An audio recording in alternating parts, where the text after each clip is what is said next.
likes lumberjanes and Steven. Jess likes to bro Jimmy Olsen. And you're in luck, cause they're ahead.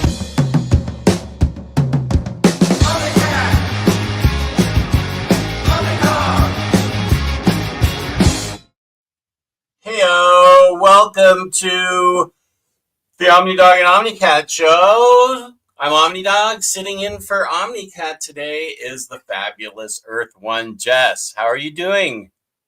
I am great because very recently I got to video chat with Omni Kitten, which was very exciting.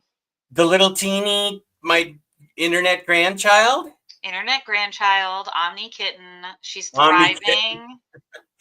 Alert, strong, sassy. We love it. Oh, she's smiling in every single picture Kristen sends me. She looks adorable. And I don't like babies, but I like this. Oh, I did not know that. Okay. No, not a fan of babies. Not a fan. No. Hot take. Both. I liked my baby, but that's it. So that's other good. people's babies? No, I'm not interested. I prefer them when they start talking and walking, but I can't deny that a baby produces some level of serotonin for sure. For short bursts. Not trying to take care of them throughout the night. That's a no for me. We went to our good friend's house that we spend every Christmas Eve with together, and my daughter, excuse me, is best friends with that's how we met with the oldest daughter, and she just had a baby, and we could not pry that baby out of my daughter's arms for the entire time. And she was like, okay, I'm ready to go back into the dating world. And I'm like, okay, whoa, wait, just because you have a baby? Okay, I have no say over anything anyway. Oh, wait a sec. Your sound is off. It sounds like you're talking into a laptop mic. Wait, Chris, are you talking about Earth-2 or Earth-1, Jess? Because I was asking Jess when I logged in, I was having audio issues. So just to be sure which Jess, I want to double check. Yeah, which Jess are you talking about, Chris? Because I can hear Jessica okay, but let's wait a sec. No baby on board sign. Me, Jess. Oh. Okay. I thought I was causing trouble when I logged on. Omnidog Jess. Okay, well, wait a sec. Let me unplug my mic. That's weird. I'll just unplug my...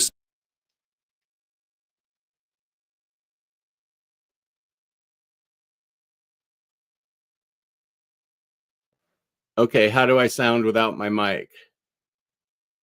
Yeah, it definitely changed for me. You sounded clear for me before, but I also am using headphones, so I don't know if that helps. But you sound different for sure. Good afternoon, William. And hey, William. Pity Ma. Hi, Jess and Jess. Hi, Chad. This time change is terrible. I'm late to everything now. So tired. I'm sorry, Pity Ma. Yeah, that's the worst. Is this better now? Hoping so. Talk like your Tweety. Yeah, let's do Cage's. Talk like your Tweety. This is better. Okay, wait. Let me plug my headphone, my mic back in. Okay, is it bad again? Do you want me to? It is bad again. Yeah, I can tell the difference now that we're comparing and contrasting. What the? This incredibly expensive $30 mic is letting me down. I got it just because it has the changing colors. It does look cool.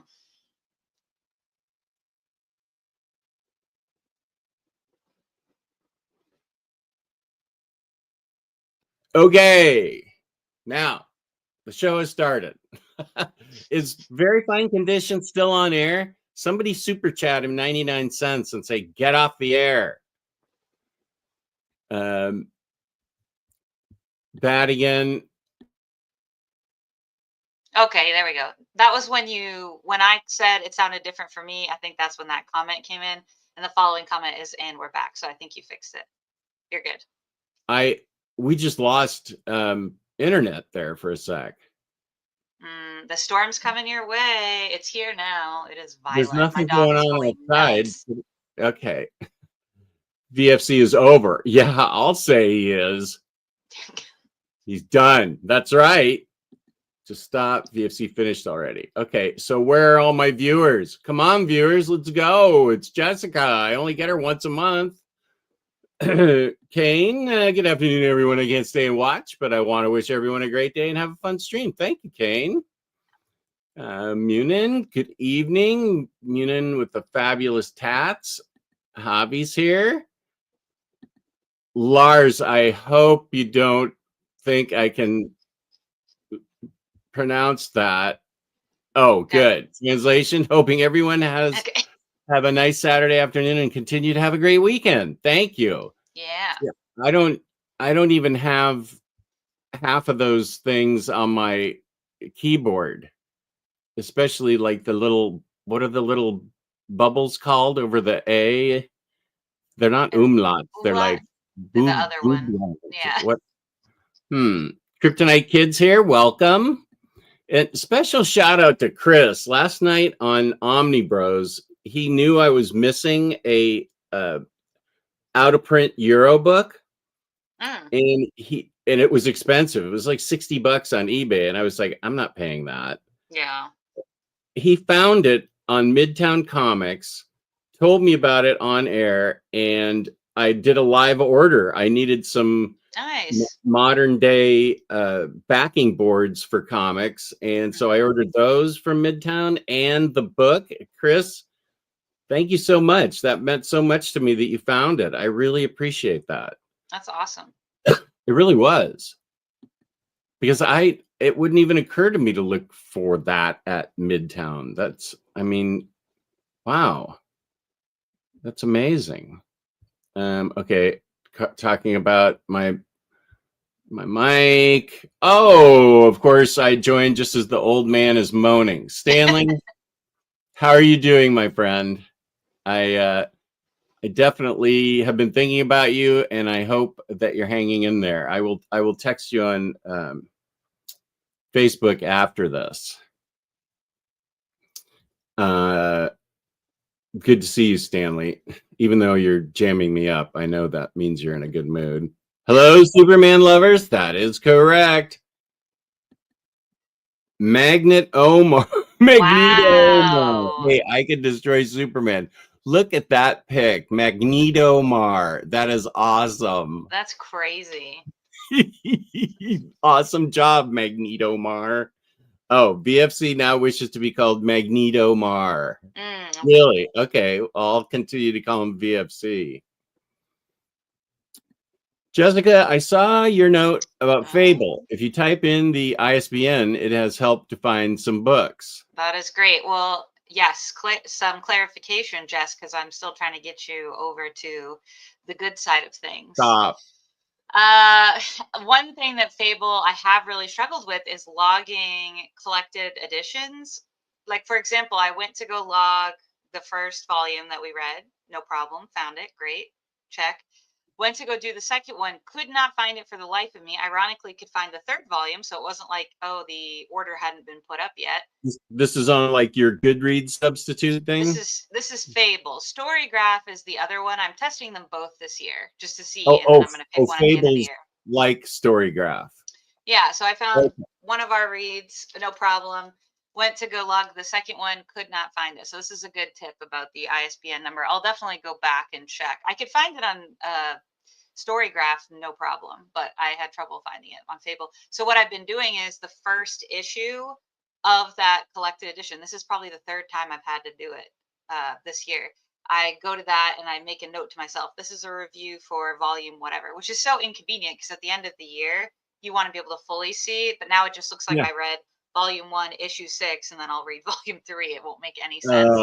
If it doesn't get the cover, then I usually do the code on the back. I need to figure out how to do that on Fable. Already a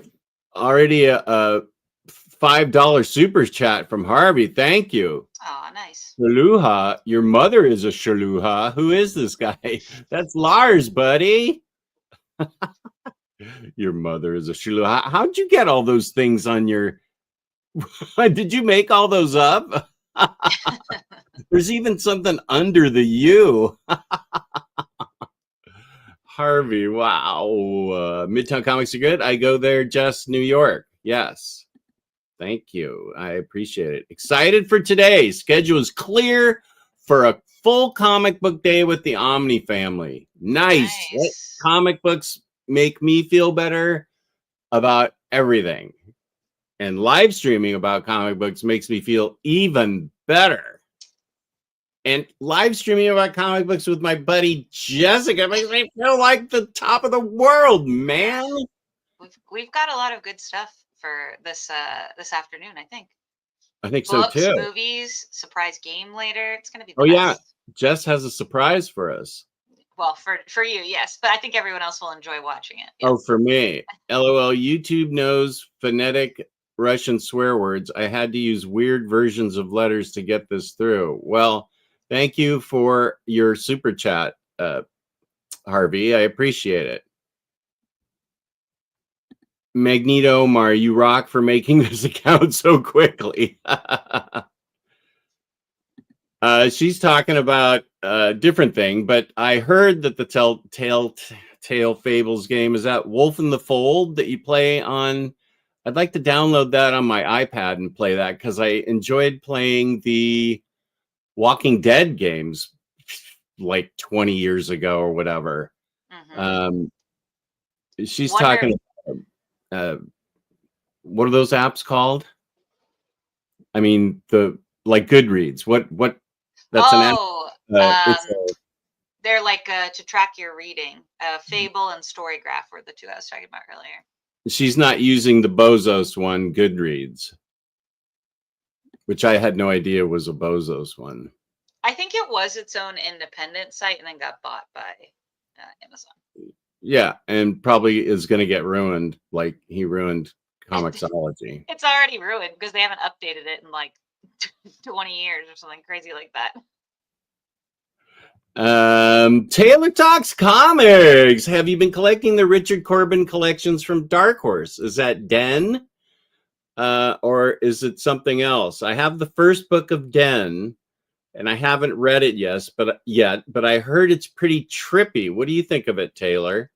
I know trippy books are kind of your gig. What do you think about it? I can't wait to hear Jess and Jess talk about Anora. Well, learn to spell in English first, and then we might talk about Anora. I really thought, Jess, when you made like the title and all that, I thought it was going to be called Ignora No More. Anora is here. Something like that.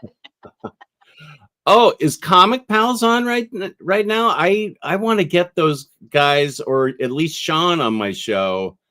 El Omniperro, thank you for choosing me. But Sean from Comics Pals is extremely funny and very full of knowledge. I'd like to get him on Saturdays if I could. I'm sorry that we're on the same time slot, but I appreciate it, Brian, that you're here. You can also talk about Superman the Triangle Era Omnibus Volume 2. You know what I can talk about? DC's incredible releases that they just announced. Did you know about this, Jess? James sent me some of them because I saw James and I were chatting, and I don't think I've really read much of the John Byrne Wonder Woman run, which was one of the ones that I think was announced. But I'm pumped for Triangle Era Part 2 for sure. Well, I feel like that one double dips heavily with Death of Superman. That's what I've heard. Oh, really? I guess yeah. That makes sense. What else are you looking forward to? Yeah, let me pull it up. Selling. No, I'm looking for Kenny, who, here it is. Okay, we'll do a slideshow. Okay. Which looks terrible. Batman by Tom King, Omnibus Volume 1. Oh, nice. And the person that broke the news to me was Batmantha this morning. That was the first thing I saw. So peace and love to Batmantha, who's in Japan and did it for me. Oh, This book, I guarantee, was on no one's bingo card for 2025 or ever. Scooby Apocalypse. Oh, I've been wanting to read that. I've had it on my like wish list at the library, like not on hold. I'm just like, oh, that'll be fun to read someday. Have you read any of it yet? I have, and it's awesome. Oh, and yeah, so I'm excited. Would you like my trades of it? Oh, sure. Yeah, absolutely. I would read those. Okay, well, I will gift them to you magically because that's the kind of mood I'm in here. Thank you.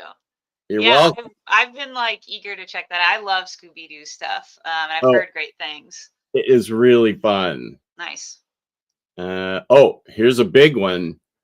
Birds of Prey by Gail Simone Omnibus Volume 1. This is amazing, but I don't think it's surprising. After we saw Secret Six, I think we figured that was coming. Yeah, and I may double dip and just pick that one up too, because I was really psyched when they started re-releasing the trades, because when I very first started reading, that was one of the first series I read, and it was so hard to collect at that point. I was doing trying to find all kinds of old trades in various qualities. So like slowly, and they were released out of order, which was a weird move, but slowly collecting those volumes was great. And then I saw that, but I might treat myself to that as well. We'll see. To support Gail Simone, I may get that too, even though I have all the trades. This is amazing. I'm pretty sure at least Harvey and probably Taylor, actually Harvey and Taylor and me are going to be excited about this.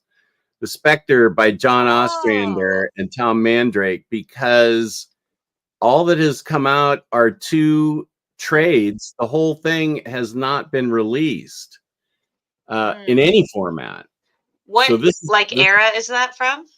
Like what years? Late 80s, I think. Okay. Mid to late 80s. What's the tone of the book, if you could describe it? What you've read? I haven't read it in a long time, since the 80s.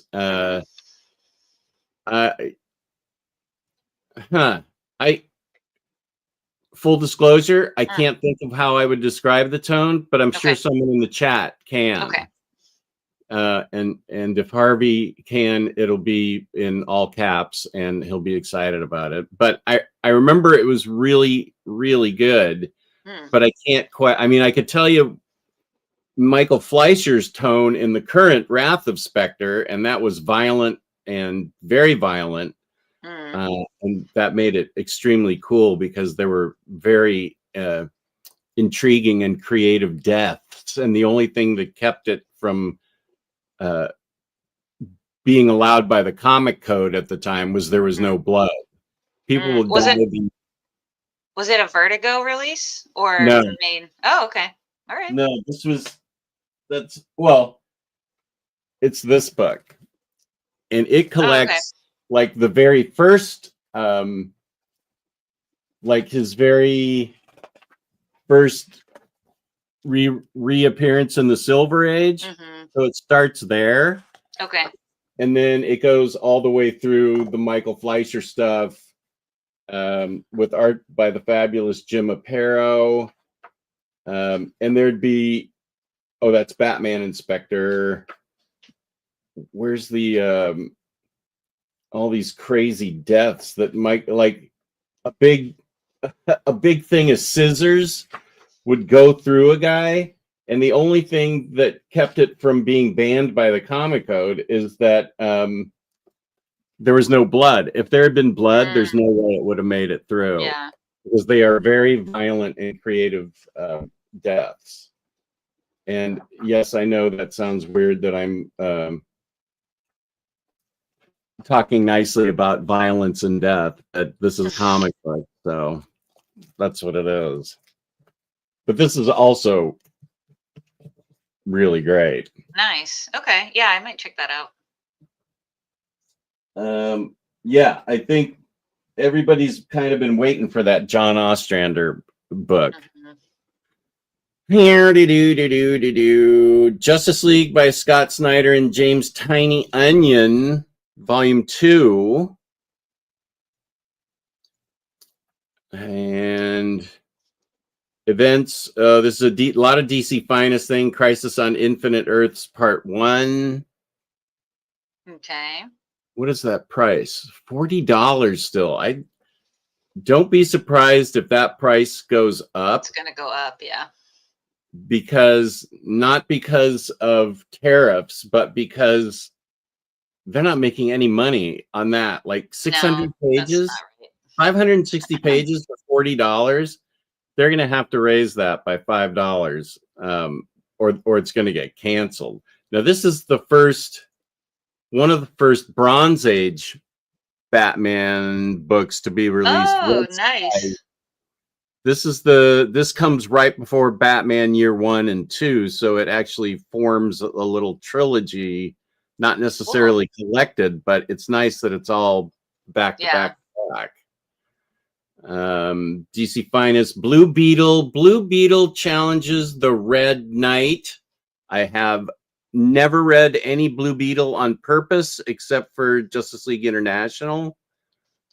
I haven't either, and I've not seen that movie from a few years back, but several people have told me it's kind of better than you think it's going to be. The recent Blue Beetle movie. Yeah, I've heard great things about it, but it opened and closed really quickly because it was like they did with Aquaman 2. They didn't give any marketing to it. Yeah, but I heard it's quite good. Yeah, I have to. I need to check it out. Have I read any Blue Beetle? Was that a Rebirth title at one point? Blue Beetle? Or no? I feel like maybe it was a New 52 title? Maybe. I'm gonna look it up. I think I maybe read like one volume a long time ago. The next one, DC Finest, Justice League of America, The Return by Jerry Conway. So that's good to see. It was Rebirth, Blue Beetle Rebirth. I was like, I thought it was. Yeah. Good for you. Good for you to know. Good for my memory. I can't remember what I did yesterday. Batman Arkham Asylum Living Hell Deluxe Edition by Dan Slott and awesome art by Ryan Sook. I have this book and I remember really liking it. There are other Arkham Asylum books. Living Hell is the one I would recommend the most. There's a couple others that are pretty good, or there's at least one other that's pretty good, but Living Hell I genuinely liked. This is a trade paperback, Batman by Tom King, book 2. Wonder Woman Blood and Guts, DC Compact Comics Edition. I'm glad they're starting to do those. Like several of my friends who don't read regularly have picked a few of those up. Arkham Asylum, Where Nobody Knows What's Going On, DC Compact Comics. Although I love reading it just because I feel like I'll pick something up this time, and I still haven't.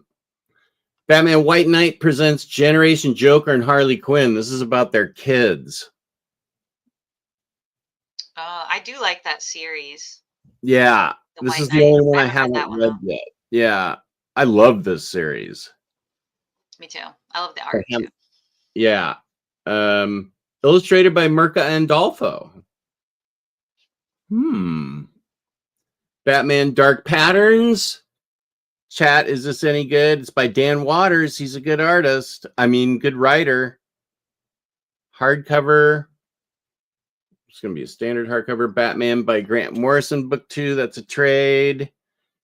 DC is really, really upping their game. Shazam, volume 4. Welcome to our overlords. I, for one, welcome our new alien overlords or insect overlords from The Simpsons. Oh, were you not allowed to watch The Simpsons as a kid? I wasn't allowed. I did randomly have a Bart Simpson doll because Burger King, I think it was giving them where you could pay like $3 and get like an extra toy that was very big and cool. They did The Simpsons, and this one lady who was babysitting me got it for me. So I was not allowed to watch The Simpsons, but I did have a Bart Simpson doll for like 3 years that I was emotionally attached to. So now, can I ask you to ask your dad, or was it your mom that wouldn't let you watch The Simpsons? I think it was both of them, because I think. Well, you know where I'm going with this, right? Oh. How you know where I'm headed. Like, yeah. How is it okay for you to see slasher movies at 8, but not Bart the Simpsons? I don't know. Is there cursing? Maybe it was to do with that. And I was watching like the TV edit of Halloween where they muted everything. Was there cursing in The Simpsons? Cursing? Yeah. No. Okay. I don't know. I'll have to ask. They find out in one episode that Homer has a brother, and he's a bastard, and so Bart goes something about the bastard, and they go, Bart, and he goes, what? He is a bastard. I can say bastard. He is a bastard. Bastard. So that's about the worst that it gets. Read by Warren Ellis, 2025 edition. I don't know that I have this or have read it. Vertigo. Is that the series that inspired the movie? I think so. My mom loves that movie. I think there's 2 of them, actually. Yeah, I think you might be right. I'm wondering if I have it and I just don't know where it is. But I have a whole Warren Ellis section. I don't remember it being there. All In. Two-Face Trial Separation. So they're coming out with the All In stuff. That's coming out in end of September. American Vampire Book 2. Oh, I forgot they were re-releasing all those. I liked that series a lot when I first read it, and then I reread a chunk of it. It didn't hold up as well for me. How do you like it? I have heard that from other people. I reread the first Omni and still liked it, but I haven't reread the second. I collected it in floppies. I genuinely liked it, everything that I read. Okay. But I've heard other people say that. I remember the first time I read through it, I think that one of the things I really liked is how much time passes. So like each book is like a totally different flavor, and that was really exciting. Different setting, different era. But then rereading it as a whole, I was just like, I'm not sure about it, which was a bummer because I told a lot of people to read that for a very long time. And now I'm like, whoops. What is this? What Jess told us to read? Why the Last Man, Book 1, DC Compact Edition? Yes. No, that's a series that for me largely still holds up, even though little aspects of it did not age great. It's still a great series, I think. I agree. The Wake by Scott Snyder, possibly the weakest ending I've ever read.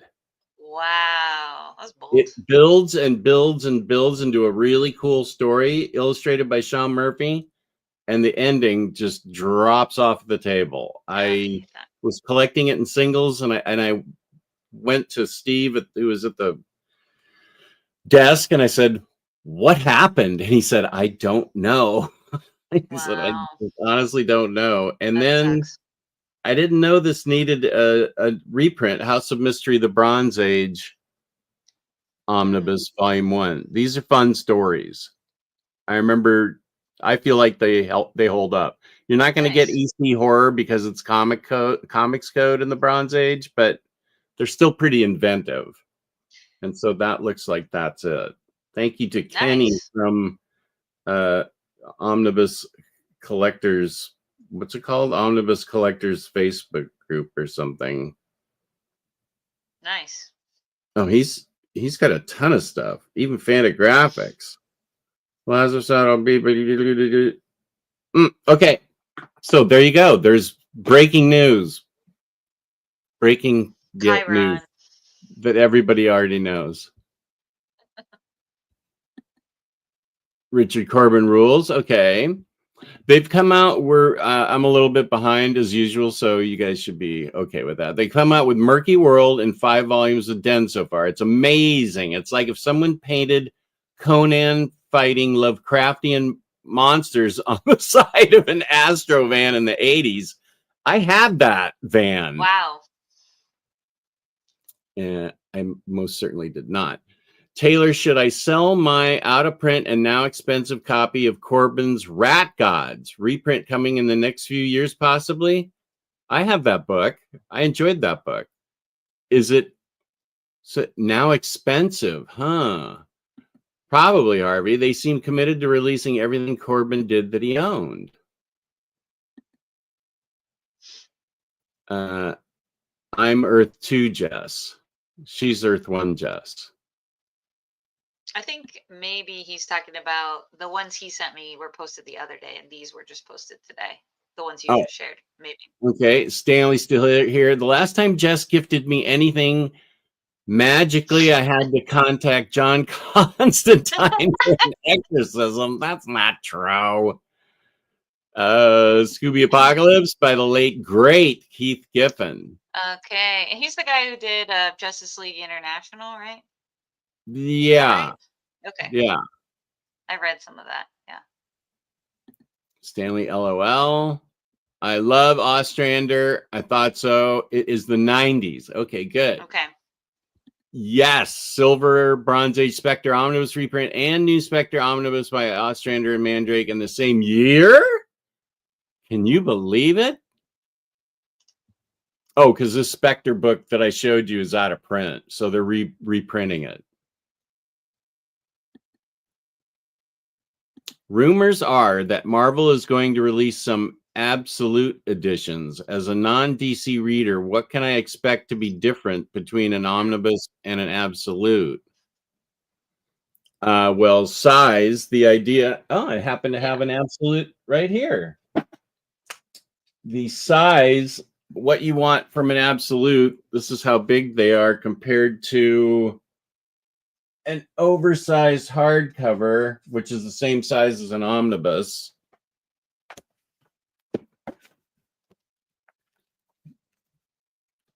Do that. Get me down. There you go, Munin. Okay, so they are substantially bigger.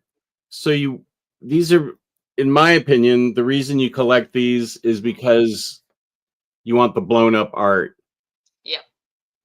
The page quality is usually better.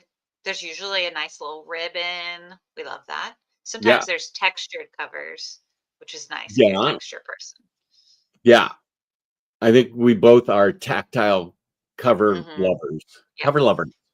Cover lover. So yeah, this is how much bigger they are. So you would want those for a Marvel book with great art like Black Cat, which has great art and a great story. I'm not getting I'm not paying absolute money just for the art. I want a good story too. That's why I don't have the biggest absolute collection. I'm just not getting absolute Wildcats because it's a fun art book. I'm not paying that money for art. Yeah. Peace and love to all you art lovers, absolute lovers. It's okay. Don't yell at me. Dang, with all the recent Batman runs being released in Omni, I might stop buying the regular HCs as they come out. Yep. Detective by Rom V is coming out.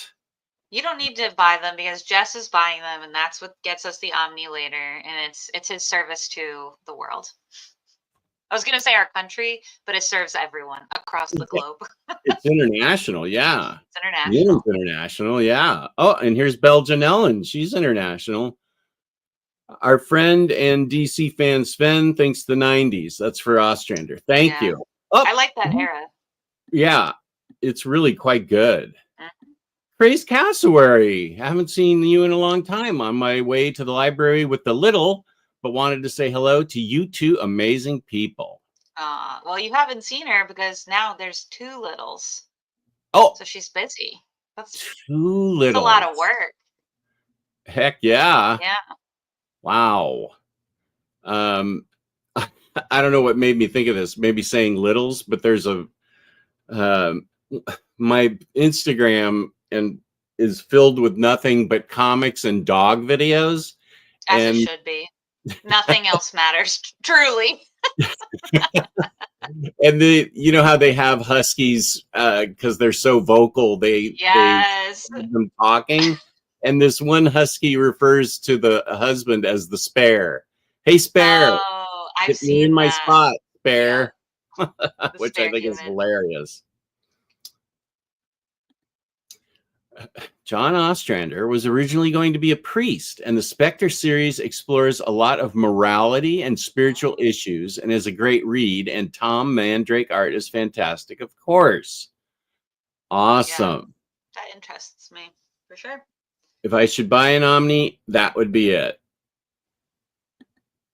And peace and love to Crazed Cassowary. It's not Vertigo, but it definitely leans Vertigo, if ya know what I mean. Yeah, the cover and how you were describing it, that's why I asked, because I was like, that's like the vibes and that era too. So I like that. That comp works for me. I'll definitely check it out. I'm sure it's on the app, and then I'll know if I like it by the time it comes out. Yeah. Oh, Voracious made it. Nice. How you doing, Voracious? Look at that puppy. She's got 3 doggies, I think. Jess, have you seen the video of the little girl that comes out of like her cabin or something, and then she's on the deck and she sees, probably like in Gatlinburg or Great Smoky Mountains or something, she sees like a black bear and it's like kind of a smaller cub, and so she's like, "Can I pet that dog? Can I pet that dog?" When I saw that dog, that's what I wanted to say, but I didn't know if you had the context, and you would think I was like having a seizure if I just randomly said that. Well, they don't let her pet it, do they? No. Okay. She's like, You "Can I never pet know. that dog?" Yeah, I'll send it to you. I feel like it comes up all the time for me. Oh, okay. Ostrander, Mandrake, Martian Hunter also rules. I have all the single issues. Ooh, it's getting even more exciting. Okay. Harvey with the info. Nice. Matt H., what up, buddy? Besides, obviously, the Golden Age actual beginning, what Superman books do you, both Jess, Earth-1 and 2 guys, recommend? Thanks in advance. You came to the right place, Matt. So many. I think that, as always, I will lean towards the origin books, like Mark Waid's Birthright, Secret Identity. Wait, who writes Secret Identity? Busek? Kurt Busek and Stuart Immonen on art for Secret Identity. That's where Lois is of Malaysian descent or something. You know what I'm talking about, right? Oh, you're talking about Secret Identity. That's right. That's Secret Identity. Isn't that what it's called? But I'm wondering the writer. Isn't that Kurt Busek? Because Secret Origin is It is. Jeff Johns and Gary That's Frank. what I was having in my head. Yeah, you're right. No, you're right. It is Busek. I would recommend any of those 3, Matt. Birthright. I would go Birthright and Secret Identity, the first 2. Now, they're origin stories. Birthright's the more you'd recognize it more, but Secret Identity takes his origin and gives him a completely different life that's really very interesting and super engaging.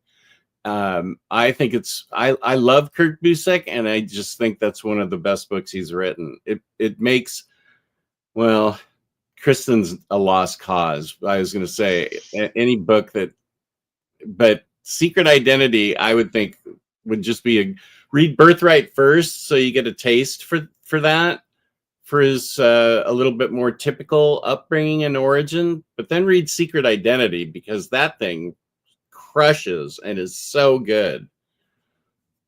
It is great. And if that's not enough for you, please come back. We are happy to recommend Superman to everybody. For starting on a run, honestly, like the Rebirth reset is a great place to start. And what we'll talk about later today, I think this is a just fine spot actually to hop in. That's my opinion, but we'll find out what Jess's opinion is later. Did you say Rebirth? Yeah, sure. Yeah, Rebirth is also great. Yeah. Rebirth Superman. Action is a different story. Totally. It's not bad, but it's just different than Superman. Yeah, I agree. Superman. But yeah, Rebirth is a great suggestion. That Ostrander Mandrake series is in Wrath of God mode. Pretty dark stuff, but compelling. gosh. The hype is building for this series. I need to write it down before I forget. We'll get to chat Yeah, about something else and I'll forget. because it's been under collected and out of Yeah. print, and Ostrander needs more love. I feel like he's underloved. Voracious, who reads everything, Dark Patterns is good. Thanks, Voracious. I hope you're still here. That was half an hour ago. We want to pet your dog. Can I pet your dog? Okay, now I get the I want to joke. pet that dog.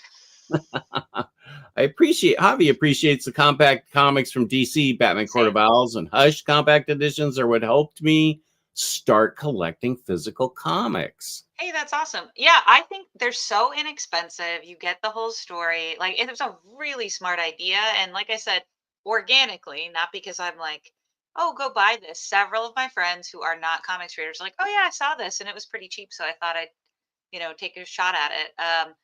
What is now I'm trying to remember, the Earth-1 Wonder Woman. Who's the writer on that? Grant Morrison. Grant Morrison. I had a friend who randomly picked that one up and was like, oh, I loved this. And I was like, yes, great.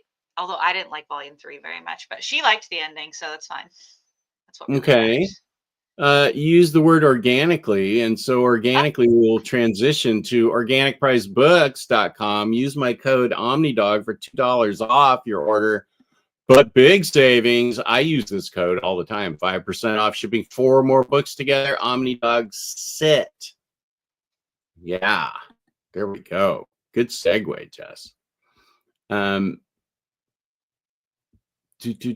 Oh, I was also not allowed to watch The Simpsons. It was a thing. For whatever reason, I don't know. I'm gonna have to consult my parents, but I also was not allowed to watch Ren and Stimpy that came on. Is it Stimpy or Stimpy? Stimpy, yeah. Stimpy that came on Nickelodeon, like towards the end. It was like at 9 p.m. or something, which is like 11 p.m. for children. Yeah. And I think it was for the same reason, but I don't know what that reason was. I think they gave off similar energy where it was like, that's not an appropriate show for kids. Yeah, I can see that more towards their action towards each other. They're more, well, you won't get this, itchy and scratchy from The Simpsons. It's, I thought it was hilarious, but yeah, I can see how parents may not dig Ren and Stimpy. And some Simpsons, those first 7 years, seasons 2 through 7, some of the best writing in television history. It's very subversive, though, and same. My mom hated when I had The Simpsons on. At least season 1 of Simpsons had swearing. He used to say, "I'm Bart Simpson." Oh, who the hell are you? Okay. When I think of swearing, I think of harsher stuff than that. Xbox by degrees. Yeah, okay, but that's fair. Bastard and hell are used. Oh, I'm sure there's a damn in there too. Jess, which one? Can you give a thumbs up or down as an Anora review teaser for the future chat? Other Jess, ignore when you read this in 57 minutes from now. So he must be talking to you. Yeah, they were trusting that I was keeping up with the chat when I was present. We could close our eyes and each do it without okay, you want me to close my eyes and you go? Yeah, we can both do it. We'll do it at the same time. My eyes are closed. Close your eyes. Okay, we'll do thumbs up or thumbs down or thumbs sideways. In 3, 2, 1. Oh, we're both doing it? Yeah, I have my eyes closed. Do you, or are you cheating? Yeah, my eyes are closed and I have... Do you have a thumb out? I do. Excellent. Okay, take it down now. Okay, it's down. Okay, you're good. Okay. I didn't see what you did. You didn't see what I did, but the chat knows. No, I forgot even what we're talking about. So it's awesome. My friend Jewish Dragons, who I'm meeting at Heroes Con. That'll be fun. Oh, nice. That's fun. Yeah, I wanted to like American Vampire, but I just couldn't get into it. Not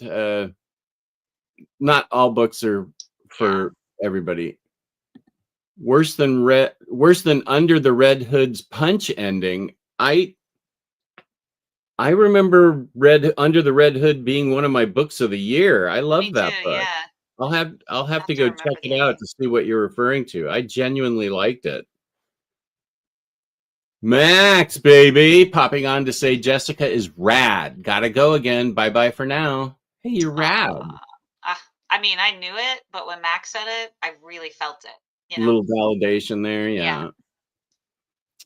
Rat Gods last sold for only like 115. I don't know if it's worth it at this point. I guess other people figured it might be reprinted too. What did it sell before that 115? Wow.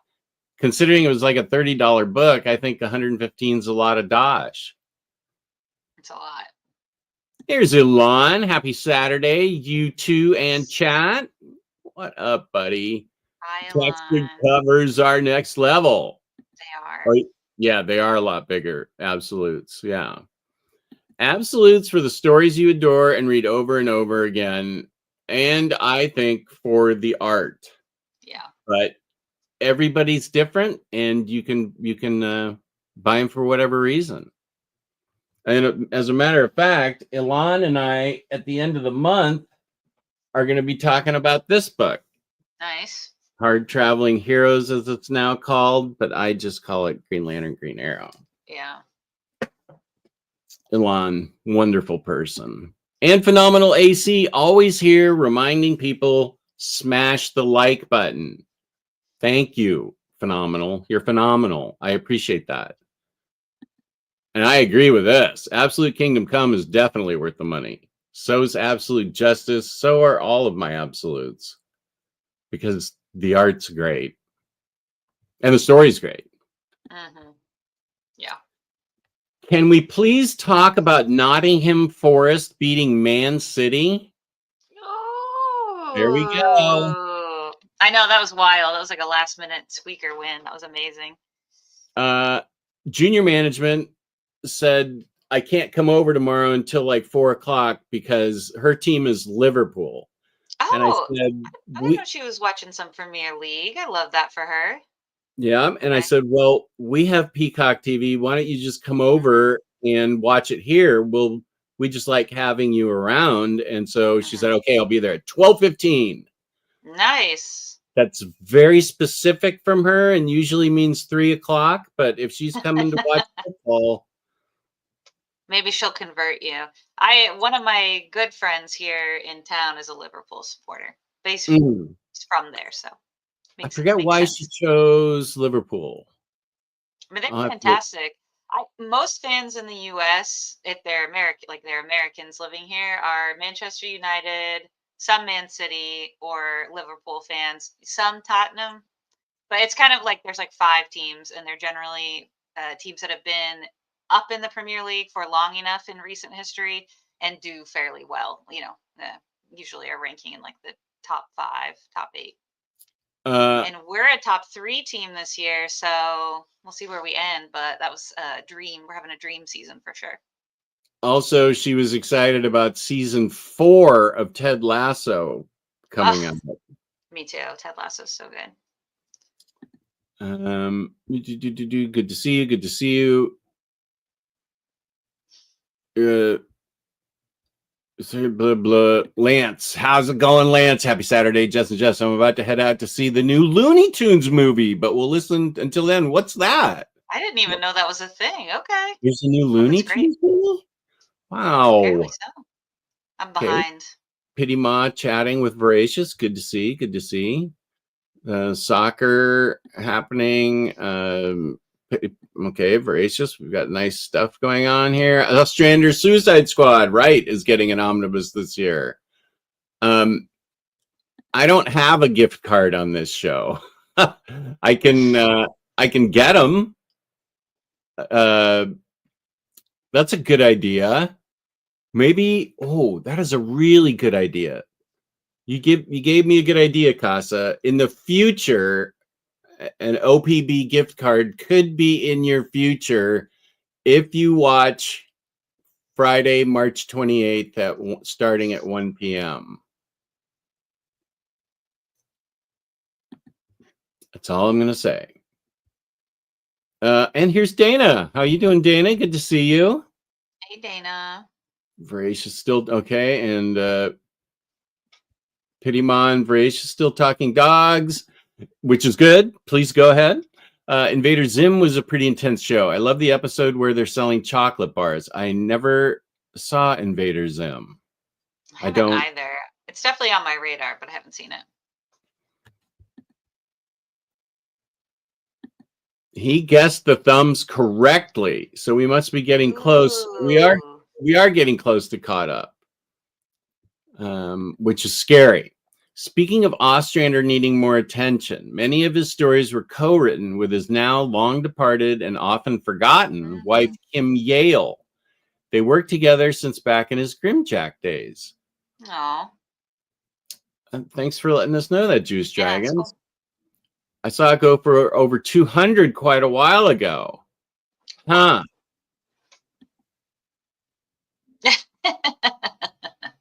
Yeah, I was wondering about that too. Nottingham Forest. That's funny. Stanley, by the way, you should play Split Fiction with your daughter, Jess. It's a split screen co-op game featuring two badass women, and it's wonderful. What platform, Stanley? We don't usually play. We're console family, not a PC gamer family. Is it available on any of the consoles, Stanley? Also, I need to tell you about something I'm sending to our mutual sort of friend, T-Lar Blunt. Stanley, I'm sending him something funny that I picked up at my LCS yesterday. Man City fan. Okay. You all need to watch Biathlon. Peace and love, peace and love. I am accepting no more recommendations after Anora. Peace and love. I have too much to do.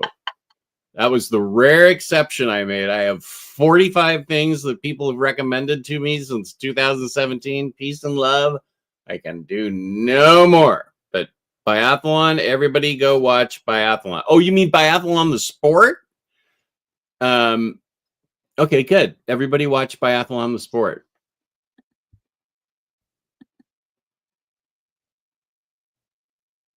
Yep. Give me gift card now or else. Oh, that's going to get you far, Harvey. I'll make sure you don't win.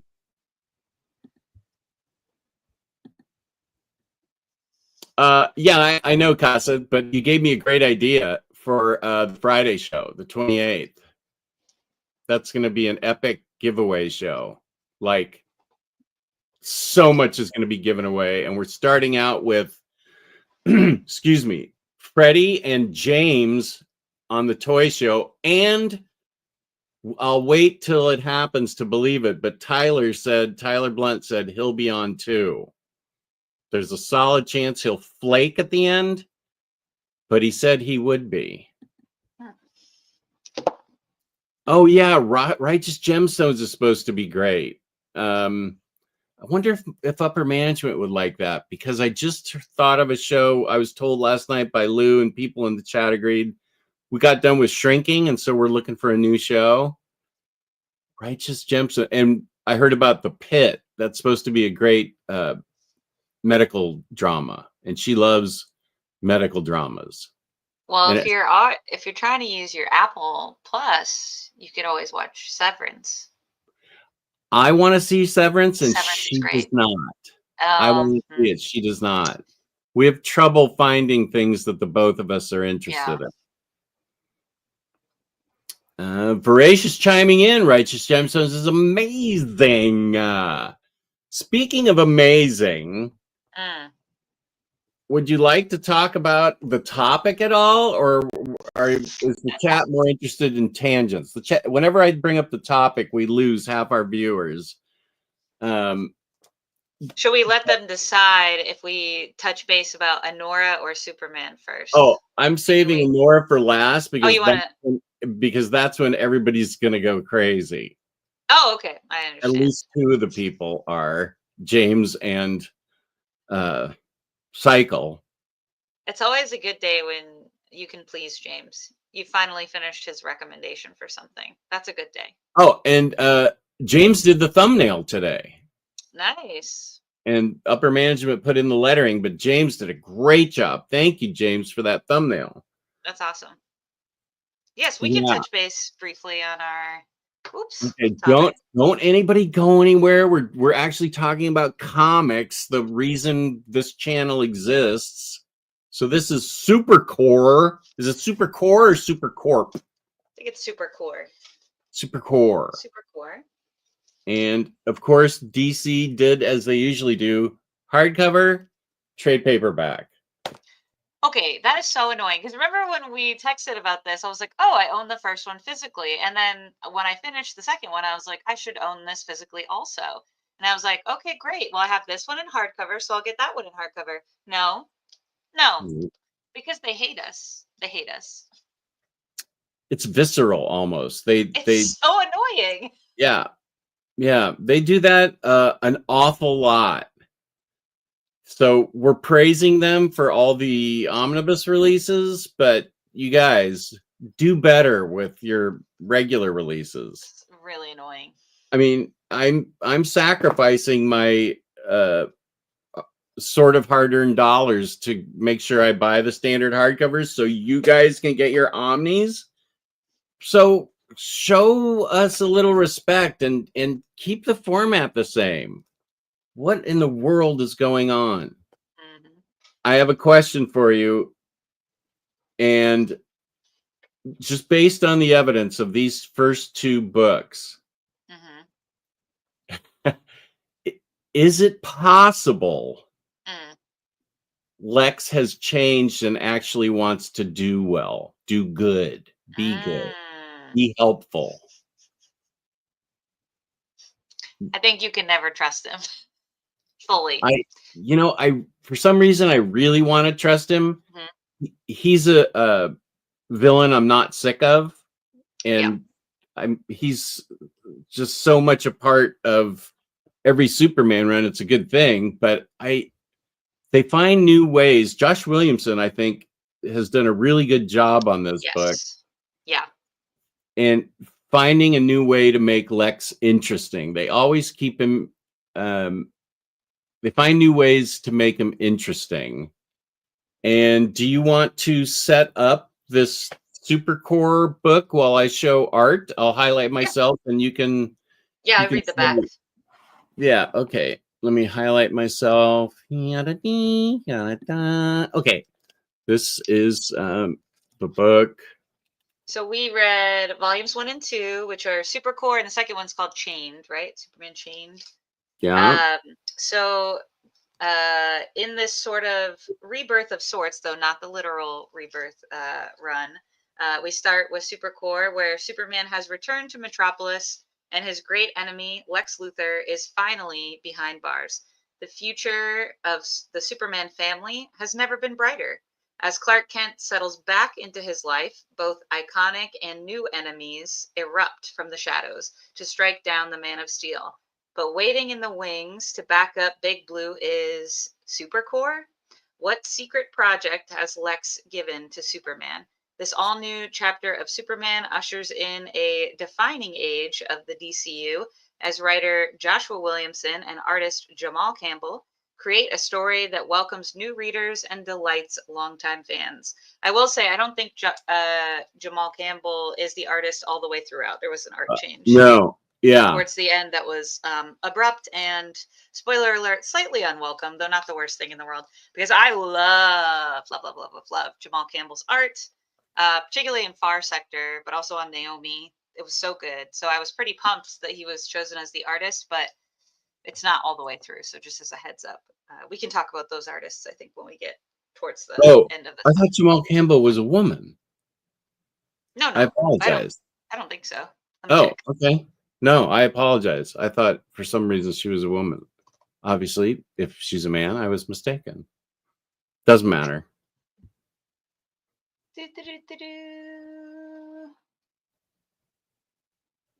Oh, Canadian. Oh no, that's somebody else. No, a man. Jamal Campbell's a man. Yeah. Okay. Why do I feel gaslit right now? Am I just looking at the wrong person? What's happening? I don't know. I assumed something wrong for some reason. I thought it was obviously I'm wrong. which won't be Jamal Campbell, the artist, is a man, and also Jamal Campbell, the Canadian football player who also comes up, and that would be American football, is also a man. Same name. No relation to one another. Stanley is also a man, and he says it's PlayStation 5. What was the name of the game again? Was it called Jamal Campbell Tells It was called Jamal Campbell. It was called Two Jamal Campbells Walk Into a Bar. One's a woman, one's a man. This Jamal Campbell is also from Canada. There's two Canadian Jamal Campbells. Campbells? Our neighbors up north. We love them. Wow, interesting. Okay. I'm not finding it. Stanley, what was it again? Invader Zim, PS5. Oh, PS5. This is never happening, William Lee. Why would you say that? No. No, Friday the 28th. It's at the end of the month. The last Friday of the month will be Toy Show Giveaway Extravaganza. I'm giving away something of everything. I'm not giving away a video game, but I'm giving away books, DC animated movie, albums, and toys. Split Fiction is the name of the game. Split Fiction. Thank you. Okay, I'll write that down. Thank you. Split Fiction is the name of the game. I don't know why I'm singing. I am so lame. There, I made it rhyme. Split Fiction. Okay, PS5. All right. So I thought it was an interesting, very interesting concept that Supercorp was set up by Lex to run his empire. While he's in prison, he had backup plans. The only person he trusts to run his company is Superman. And so they rebrand the big L on the tower with a big S. And Superman is in charge of Supercorp.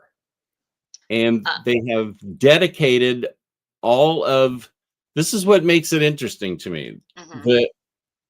All the scientists in there have pivoted and directed all their energies into helpful, useful things for humanity. Like for real. Right? Yeah. Yes, and it's kind of surreal. I really liked when the concept is introduced to Clark and he walks in and there's like a kitschy, cartoonish, welcome to Supercorp. And it's like these little cartoon clips. But the best part was the last one that they used is the art from like the animated series in that style, which I thought was a pretty cool touch. But yeah, they do little cartoon art and then they have kind of an animated series vibe at the end. That was a fun little touch. And it comes up twice, that one. I also thought that's fun. And I like Mercy as a character whenever she pops up. I think she's a great side character. There were so many side characters, actually, that you and I both love, because you also love Livewire. Yeah. Who is in this one. I love Banshee, who's also in this run. So they, in the back, when I read that description, it's very accurate that a lot of like familiar, fun faces pop up, but they don't feel, I don't think at any point, overwhelming or too gimmicky. It's still pretty cohesive, despite having tons of like cameos of several familiar faces. They balance that well. They give both of those characters interesting backgrounds and some depth. Like Livewire's a podcaster, a very popular podcaster, and Silver Banshee, spoiler alert, is the girlfriend of a very important person in this book. Should I spoil it? You should, because this is full circle, because as we recall in the Triangle era, Jimmy's mom really wanted him to have a girlfriend. And crashes the dates. Crashes the date, yeah. It's Jimmy Olsen is Silver Banshee's Silver Banshee is Jimmy Olsen's girlfriend, and even Parasite is in this, but in a new direction and a new focus and motivation. So I think Josh Williamson's done a really good job on taking all these characters, these sort of side characters. Lois Lane's in charge of the Daily Planet. It makes them all very interesting, and it's very organic and flows really well together. Yeah, totally. And as you teased, one of the main storylines that we're still not sure about is Lex is like talking throughout the course of the book remotely, if you will, to Clark, and he's telling him this narrative about how he wanted to be a hero, and here's how he went about doing it. And he runs into two, I think they're new characters, right? The two main villains. Yeah, I've never seen them before. Yeah, I think they're new characters. I'll get their names in a second, unless you can recall offhand. But you're not sure how much to trust is true about the backstory, or how true the motivations are, even if like the bare bones of the backstory is true. So I definitely think this is a book. If you love the Lex Clark having a past relationship of sorts, like a friendship and like being in each other's lives, and that adds to that dynamic in the present timeline. If you're a fan of that kind of storyline, this definitely has some of that, which I am a huge fan. So I was glad to see. And I don't know if it's Superman's super hearing or if somehow he has a earpiece in, but Lex is also somehow following Superman's various adventures and telling him the most effective way to handle the situation.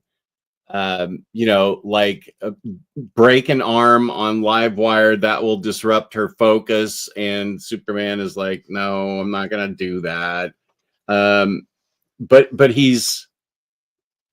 Lex is, as you said, sort of narrating, but he's also talking Superman through various scenarios on how he should handle the situation, whatever the adventure is that he's on in particular. Here we go.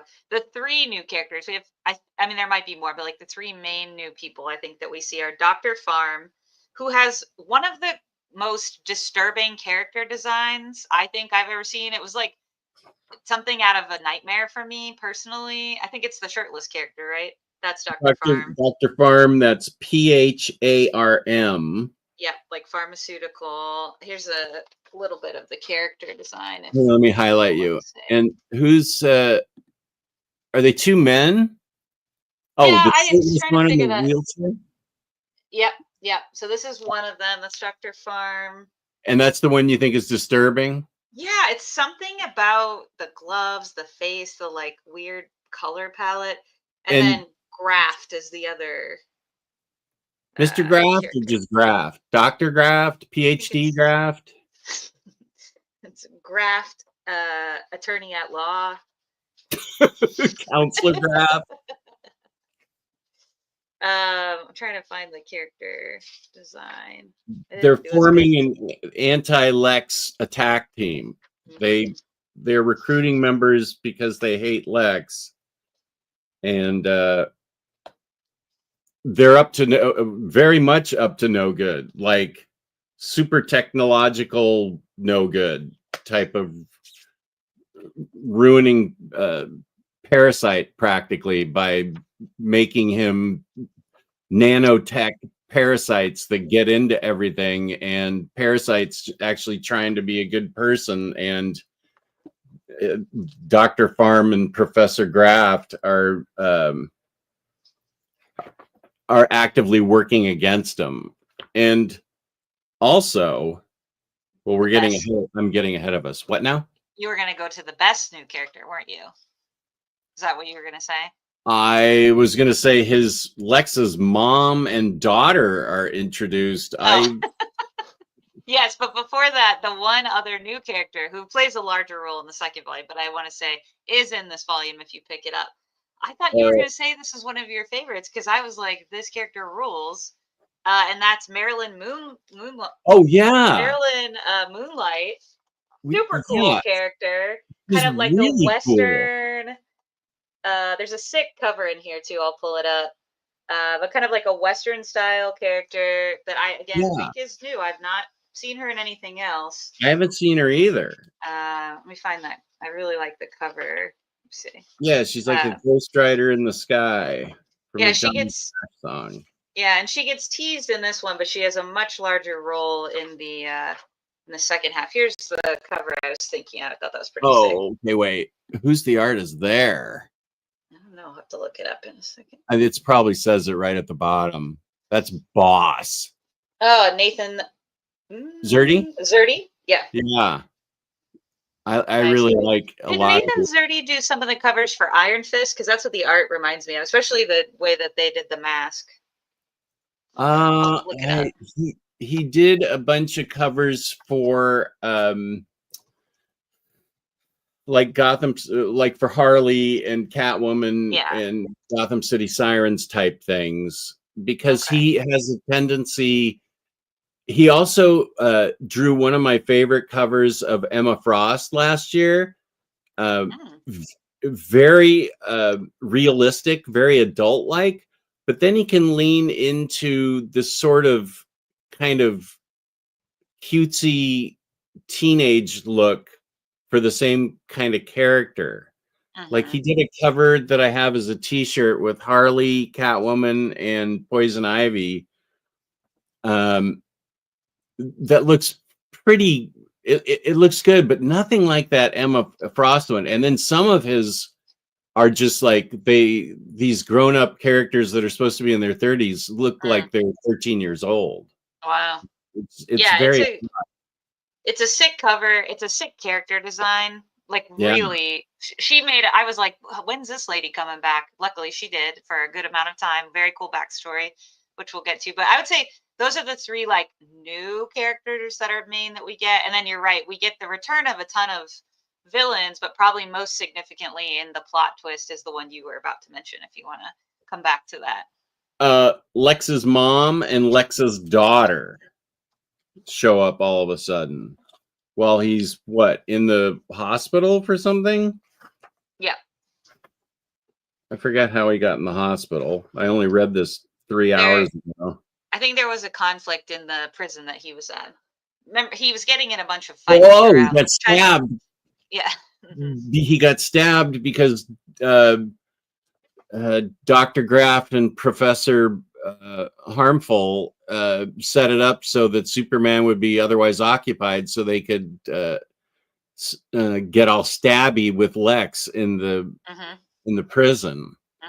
Yeah, they're playing a very long game here, those two characters, and the dominoes sort of fall as they go along. It's very they make it say, okay, like, and now that happens because we set it up, and then this next thing's going to happen because we set it up that way. Gift card or I walk. Bye. See you next time. Yeah, no, I don't believe it either, James. We'll if Tyler shows up, we will see him. I can't even guarantee he's going to show up, but 15 minutes tops, I bet he gives us. Greetings, Safar. Welcome.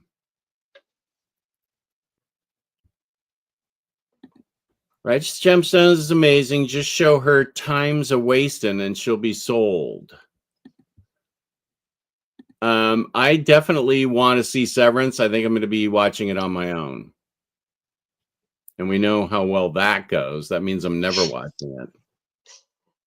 Severance show 2030. I'll find a clip of Righteous Gemstones and I'll show it to her. Best Blue Beetle is Ditko's version of Charlton. That woman knows her comics. You want the topic? The thumbnail contains a mystery, a hidden message. The thumbnail has a nice feature that made it look like it was 2 pages of a book. You can thank James for that. He did a wonderful job. Oh no, I may not be able to stay for Anora, but we'll watch on Rewind. We can go into it whenever you want. We actually talking about comics now? Okay, bye. Yeah, I know. I lose people. They did that. Yeah, they did that with Power of Shazam too. HC Volume 1, trade paperback for Volume 2. I could go into the other So room frustrating. and just look at my DC shelves, and it's just like they did that. They weirdly did it for Hellblazer, where the first 2 Constantine books that Cy Spurrier did were trade paperback, and then Dead in America is hardcover. So, and of course, I put them together because it's Constantine. I don't know. It does make me angry, sort of. Hey, Sazmurph. Having a mix of trade paperbacks and hardcovers makes me cry, right? Yeah, I do want to trust him here. I know I can't, but wouldn't that be a great twist if he actually was, and everybody's just waiting for that shoe to drop for the next 50 issues, but he's actually really good? I think that'd be a good twist, because everybody's waiting for him to be evil and have this long con plan, but I don't know. I think it'd be interesting. We'll see. I can't bring myself to trust him. If this was like an Elseworlds, maybe, but no. I haven't connected with Williamson's writing until now. His Superman is great. That's good to hear from you, Doc Elevator. Vanilla Lex is boring Lex. He gives off Paul vibes from Spider-Man. This was brought up on an Omnibros show, I think. Oh, no, it was brought up in a Very Fine Condition Marvel Previews show, and Curtis and I had no idea who Paul from Spider-Man is. I don't know who that is either. I want to say, too, to the... Wait, who was it who said... Now it has been an hour. Can we comment and laugh? Wait. Shula, your mother is a Shula. Who is this guy? Yeah, I don't know what you're... That's not even a Howard Stern reference, is it? It might be an Anora reference that went over our heads. And I have an excuse, as we'll talk about later, to have missed 10% roughly of the movie, potentially 15. But we'll talk about that later. But I want to say to Dr. Elevator, yes, about Joshua Williamson, because I'm a big fan of The Flash. Like, some of my other characters that I follow very regularly are The Flash and Daredevil. And everyone loves the Joshua Williamson Flash, and I think it's good. I enjoy it. But like the way people are like, oh, bringing the Flash back to life, like lots of hype. And I mean, it's all subjective, obviously. Yeah. But yeah, it was something about the like the characterization. Like I felt like I could only go so deep with understanding the characters, I guess.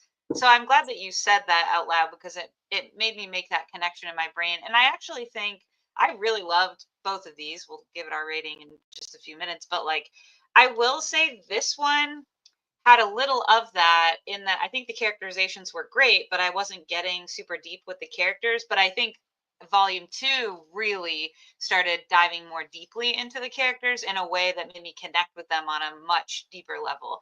I mean, I know who these characters are, but you know what I mean? These new portrayals of them.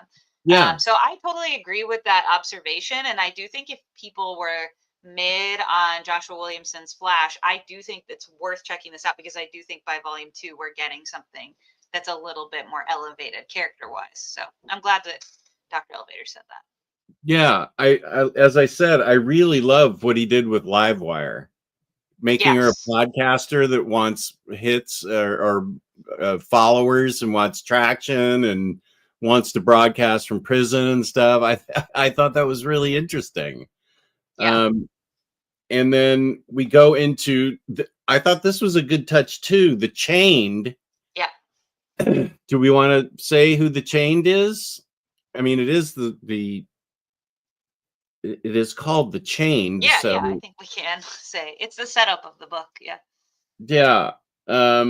Okay, it's explained on the back, so why don't you read the back and I'll highlight the art? Yeah, let me look it up, because I don't have the physical copy. Oh, well, why don't Oh, you don't have the physical copy. I'll just read it right now. No, and then I tried to buy the hardcover, as we've discussed. No, I think, hang on one second. I think I can pull it up. Yeah, I've seen on Barnes & Noble, I can see what the back says, I think. Oh, wait, this isn't it. This is it. I can just read it. Okay. The Man of Steel is challenged like never before when the menace called the Chained is freed from deep within Supercorp. Why did Lex imprison this mysterious foe there in the first place? And will even superpowered armor be enough to give an outmatched Superman the upper hand? Plus new threats from a transformed Brainiac, the Lex Luthor Revenge Squad, and Luthor's mother and daughter? I understand the big blue Boy Scout thing, but I think it was reckless of Superman to just go down into the depths of LexCorp and just say this whoever's imprisoned there doesn't deserve this type of treatment. Let's free him. I thought that was completely reckless and dumb. Why? I don't agree with that. If he's innocent until proven guilty. That's the vibe, maybe.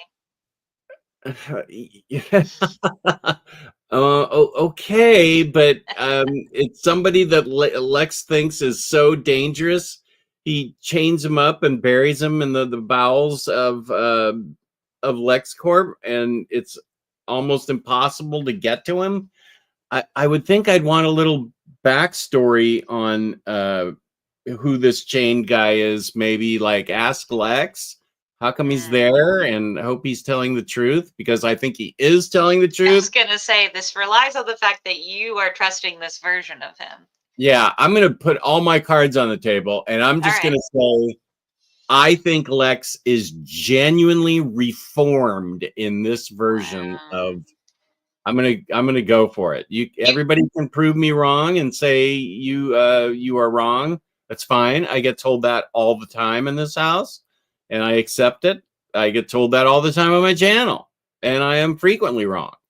But that's not going to keep me from making a stand here and saying I think Lex is genuinely changed. You open volume 3, you get to issue 2. He's like throwing babies off of a skyscraper. You're eating your words, or you're like, I don't really care about babies. These are just fictional babies, anyways. Yeah, I don't I'm on like his babies. side. That's my man. I'm standing by him. Throwing babies out the window. That is dark. I did also like the Chain's character design. I don't know. I don't have it pulled up myself, but yeah, let me see. I thought that was kind of cool. Because once he breaks free of these chains, they're kind of like still stuck to him, some of them, and they're kind of like floating in the air with him. I thought it was pretty gnarly. I liked that. Let me see if I can get a good picture of him. He's and I have a hot take on somebody. Oh.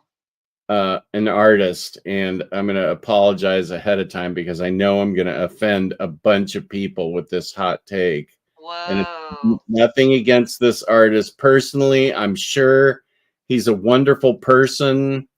I'm sure he doesn't throw babies out the window. I'm sure he, if he does throw babies out the window, they're just scary, Frank, adult baby, toothy babies. Yeah. This is what the chain looks like. Yeah, I liked that. I thought it was sick, and his hair's kind of like all scraggly, and yeah, he looked like he was chained up for a while. What's really cool about this run, I don't know if we were as explicit in our description, is these new characters that are introduced. You see them in present day, and Clark's interacting with them, but they're also coming up in this backstory that Lex is talking about how he tried to be a hero in Metropolis, and he's mentioning these guys too, and you just don't know whose version to believe. You're still trying to figure out everybody's full motivations, the full truth, and I think that's really fun. It was a nice narrative device. Yeah, and at one point, Superman goes through like a time portal from with what's her name? Gray Ghost, the Marilyn Moonlighter. Monroe. What is it? Moonlighter, I think. Moonrider. Yeah, and they get sent back to the Old West for a little bit, which I That thought was cool. So fun. Yeah. Oh my gosh. That was cool. Yeah. Here's Marilyn Moonlighter, and she's really cool. It's sick. It's such a cool character design, like gunslinger style. And it's because it's time travel, they tell this great kind of mid volume Western epic. The art's really like very Western style, lots of sunsets, you know. Yeah. And because it's time travel, you have this wink and a nod where throughout the course of the issue, we're actually back in her original timeline, and she's inspiring herself to be a hero, which I thought was very cool and badass and very fun. She was a really fun character. I really liked her. They run into a character that in the Old West, Terra Man, that I remember reading first when I was like 13 years old, his introduction. Yeah, that's fun. And Clark's character design is pretty fun too. The still the same colors, but he's like, you know. Oh yeah, he's got a red poncho. There's a very cool cover of his Old West outfit, which is good. It's super fun. It's a nice break in the story. Yeah, I like that. The pose is a little, but Jamal I like it. Campbell. Yeah, Jamal. Our favorite Canadian man, Jamal Campbell. I apologize, Mr. Campbell. I don't know where or how. Okay, I apologize to everybody that's a fan of this person. I think it's anybody that has gone back to the very back parts of my library may know about the controversy I have, not with the man himself, but with the art.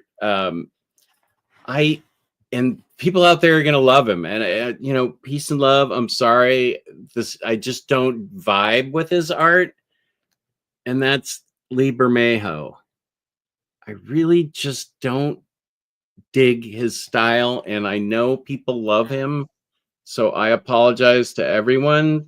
I'm not doing this to be some type of hate mongering, get the hate views. It just doesn't click with me, and I apologize, Mr. Bermejo. I'm sure you're a nice person, and I know that you don't throw babies off skyscrapers that we know of, that we have heard about, allegedly. No, I'm just kidding.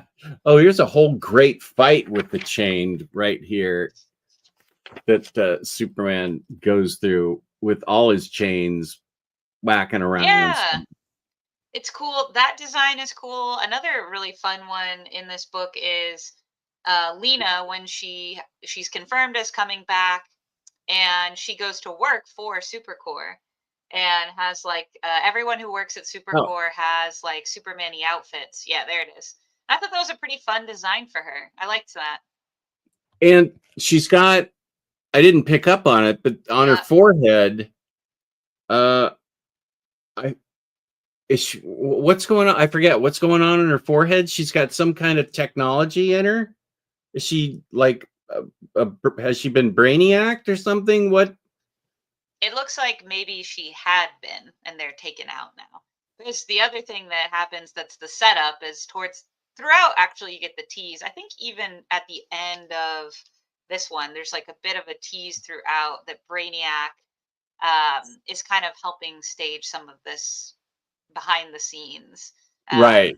And you especially get some of the connection between Brainiac and Lena and what's her first name? Lex's mom.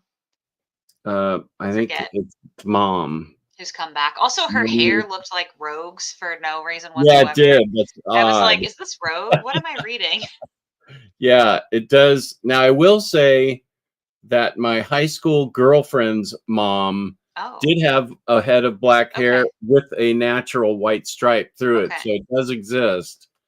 I didn't know enough to call her Rogue at the time. Here she is. Yeah.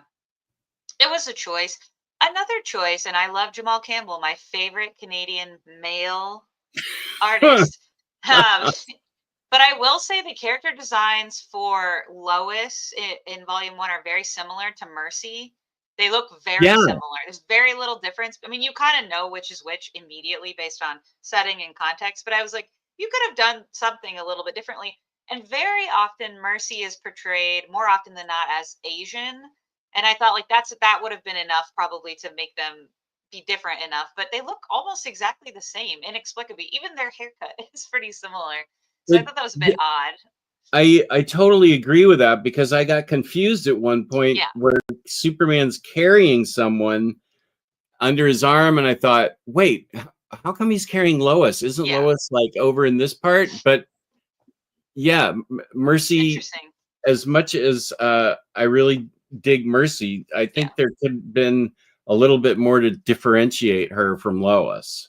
Yeah, it's my only Jamal Campbell criticism, honestly, because I just love his stuff. But my favorite male creator from Canada. There's so many Canadians, men making quality art. But for today, on March 15th, that's our favorite male Canadian artist. Oh, good heavens. Here's Omnibo and Cliff on Comics, who are going to be on a show in April. Cliff and Bo. Awesome. I'm so sorry I hadn't gotten to you guys. It's now half an hour ago. Supercorp, yeah. Cliff Cliff has great opinions and is a very interesting guest. Never sell anything by Corbin, even if you think it might be reprinted. Oh. What if I need the money, man? Top of the morning to you, Omnibo. Thanks, Harvey. Dana, when you're right, you're right. Anora review. It's coming soon. Oh, are you just stopping by, Omnibo? Yeah, right here.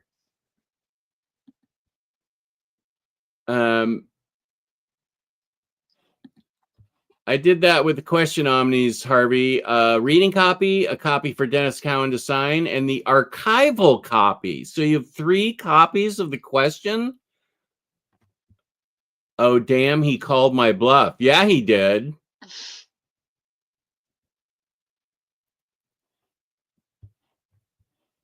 I'll find a clip of what's going on with my computer? I'll find a clip of Righteous Gemstones and say to show it to her. Great idea right after reading my comment saying to do that. You think of everything, Harvey, way before I can even think it. I don't know how I exist without you. I did the thumbnail like 2 pages because it ties into the movie, but that's a spoiler. Jess and I went over both of our heads. Can't wait to talk about it. Yeah, it is. I'll have to look. Wait, let me look at this again. Yeah, okay. And James was saying, I hope this is okay because most of her outfits are not safe for work. It's true. I've actually gone to preferring Lex to the Joker. Oh, easily. Absolutely. The Joker has been mishandled and overviewed.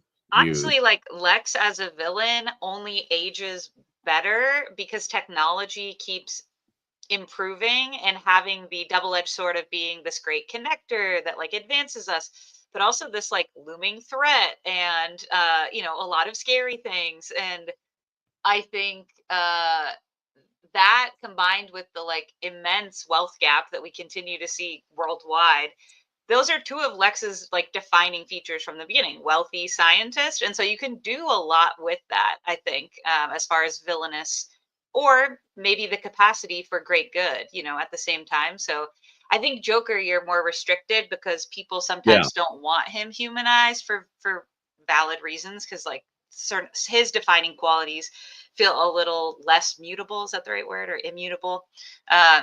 So yeah, I totally agree. I've always liked Lex a lot more as as an interesting character, I guess. Yeah. But the Joker scares me for sure. Well, they've made him a lot scarier than he used to be. That's for sure. Why do you hate good art, Omnidog? Okay. I thought I'd get at least more. I thought I'd get more comments than that. Now, this is an interesting thing. I smell a Luther burger bet being placed. If you're probably not familiar with the burger bets I have with Lou on Omnibros. I think you've mentioned before, yes. Yeah. Are you interested in making a burger bet on this? That I think he's gone to the light side, the good side, the not dark side of the Force. What's it called? What's the good side called of the Force? There's the dark side. What's the good side? That Luke Skywalker. Light side? Yeah. The light side? The Jedi? Yeah. The Is Jedi? it just the light side? Well, we all know the actual best hero character in all of Star Wars is R2-D2. That's not even up for debate. That's just accurate to say. That's the most heroic character. If it's not up for debate, then I don't have anything to say. Yes, I'm game. We'll have to pick within how many issues, though. So let me do some research on how much is out there without looking up any spoilers that's already out. But yeah, I'd be game for that. I think that seems fair.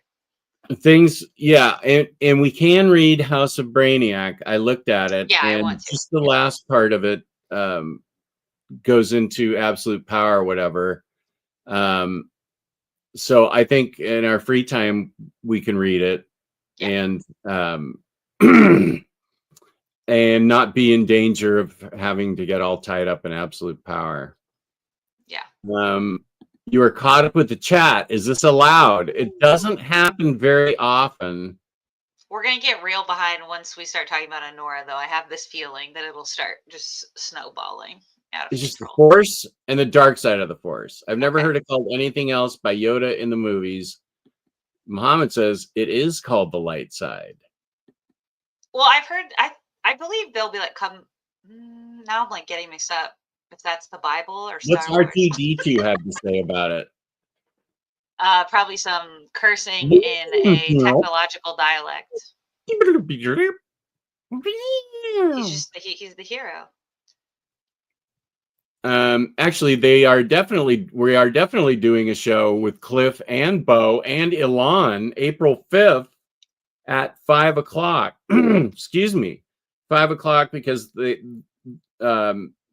Omnibo's in Australia, Elon's in Wales, and then Cliff and I are in the States. So we had to work it out, but it's 5 p.m. April 5th. Justice League International comes to you via YouTube. Correct. Everyone is on the edge of their seat for Anora talk, and it's hard to tie up while balanced on the edge of one seat. Should we give these a quick rating? We can wrap up ours. Or did you have anything else on these two that you wanted to talk about? I highly recommend them. Yes. I think they're a wonderful follow-up to, well, that was Action Comics that had the Warworld saga. What was the Superman? What was the Superman before this? Who wrote that? The Rebirth stuff? No. I mean, just before the Williamson stuff right here. I don't remember. Okay. It's a good reset, though. Like when we were talking about earlier. Yeah. When someone asked for some recommendations, I think it's a good reset. I would put them both similar rating, somewhere between or around, for me, like a 4.25, 4.5. The only reason it's not higher is I think the further this goes along, once we understand these characters as they are, everything will carry a lot more weight, and then it will get even better. But I can't find too much fault, honestly, with them. I think they're a really good starting point, and they're fun for like longtime readers. They don't feel repetitive. They feel still interesting and fresh. So they're very good for sure. What about for you? I agree with all that. The only reason I don't give them a 5 is because I want to be really picky this year on how many 5s out of 5 I get. Okay, wait. Now, let me unplug here and go into the other room, because now I want to know what I'm talking about. Okay, wait. It wasn't Bendis. It was whoever wrote it after Bendis. There's somebody that wrote it between Bendis and this.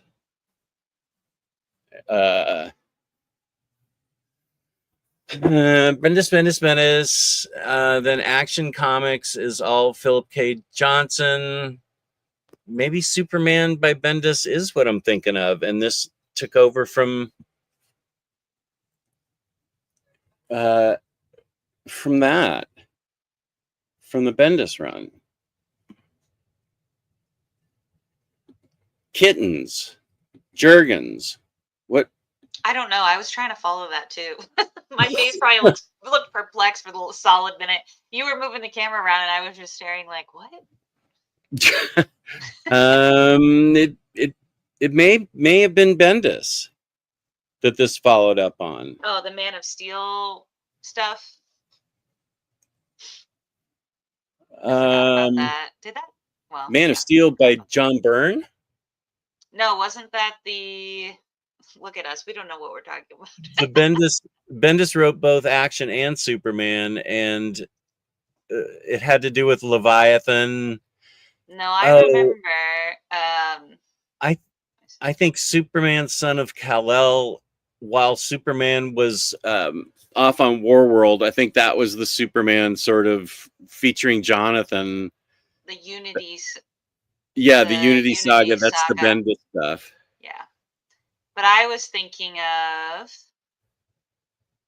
Man of Steel, the Man of Steel, Brian Michael Bendis. Yeah. Yeah. And so I think, yeah. And then Philip Kennedy Johnson came in, and Tom Taylor wrote Superman, Son of Kal-El, while Superman was at Warworld. There we go. That was mixed for me, I think, overall. There were some good, interesting things in there, but kind of mixed. With Bendis? Yeah. Yeah, same. I agree with that. What year did what come out? Oh my God. What year did Kittens come out? Since the dawn of time. Just getting his steps in now. Laptop has gone mobile. Now we're cooking.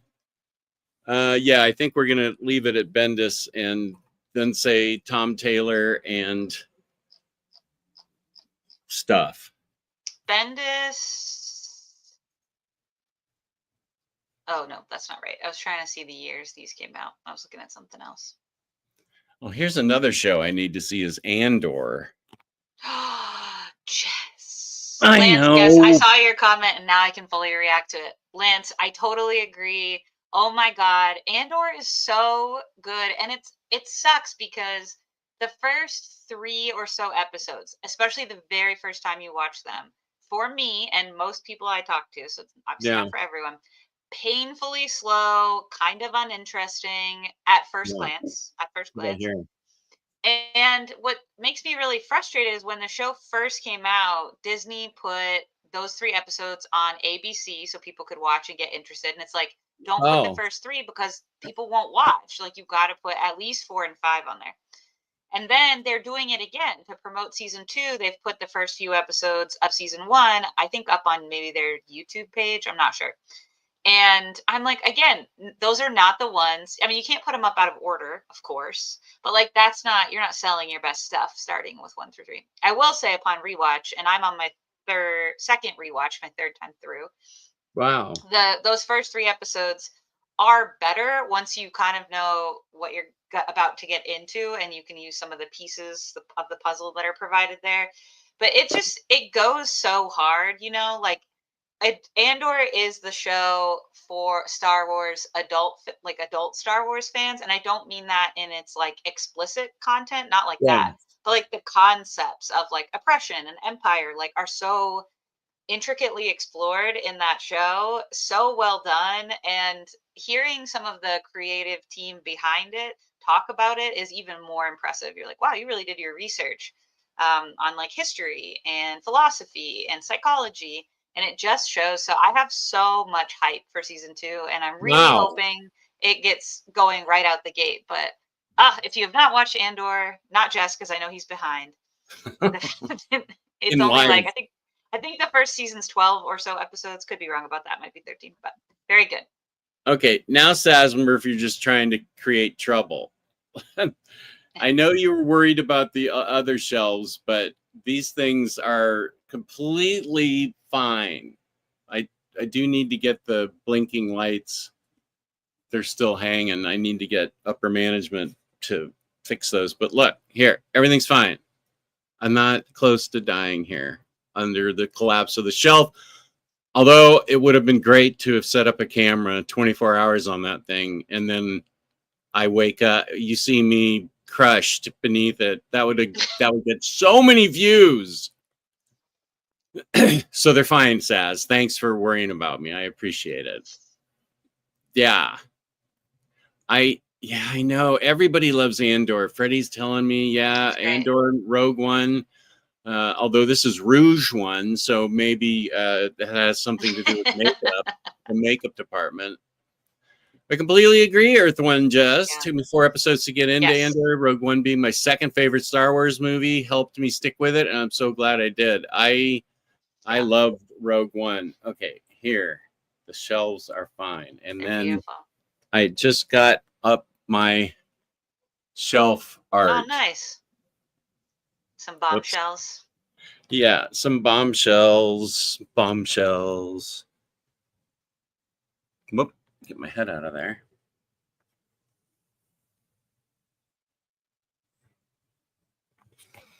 So there we go. Okay, time for Anora. We've ignored Anora no longer. Anora is here.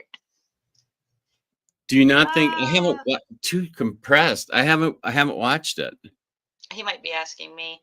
I Oh. think There's too many Jesses.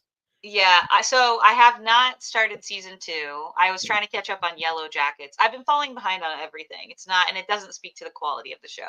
I'm slowly getting back on track. Spring is springing. Going to get focused again. But I'm caught up on Yellow Jackets, so I'm going to start Severance season 2. So I can't speak to season 2. I thought season 1 was faster paced than some of the other like prestige television we're getting lately. But not, I don't think it was rushed in any way or anything like that. Now, I haven't seen season 2, so perhaps that's a bit different. But I love season 1 a lot. So I'm excited for season 2. Oh, Sass has a genuine problem. I think it's, well, I don't know if it's a problem. I think it's my OCD. Wait, trying to tempt fate. No, I think it's my OCD that when something is fixed, I'm always nervous about it reverting broken again. But I took the Shelf of Doom out of the house, trashed it. It got picked up, and these are brand new shelves. So it's like if you took your car in to get repaired and they gave you back a brand new car with like a warranty for 20 years. These are Billy's. They're all set. I appreciate your concern. The fact that you didn't set up a camera on the shelf for viral views just shows your good character. You're a man of value. It is sort of sick that I thought about it, but it was a joke. So, Matt, all joking aside, as far as chat goes, though sometimes it gets delayed, you are one of a kind at actually acknowledging us all and interacting with us with actual care. So thank you, buddy. Oh, of course. This is the fun part, talking to Jess and talking to the chat. This is I'll be like I don't want to say hi, but the high, okay, hi. The high I get from doing this lasts the rest of the day. That's why I love doing these so much.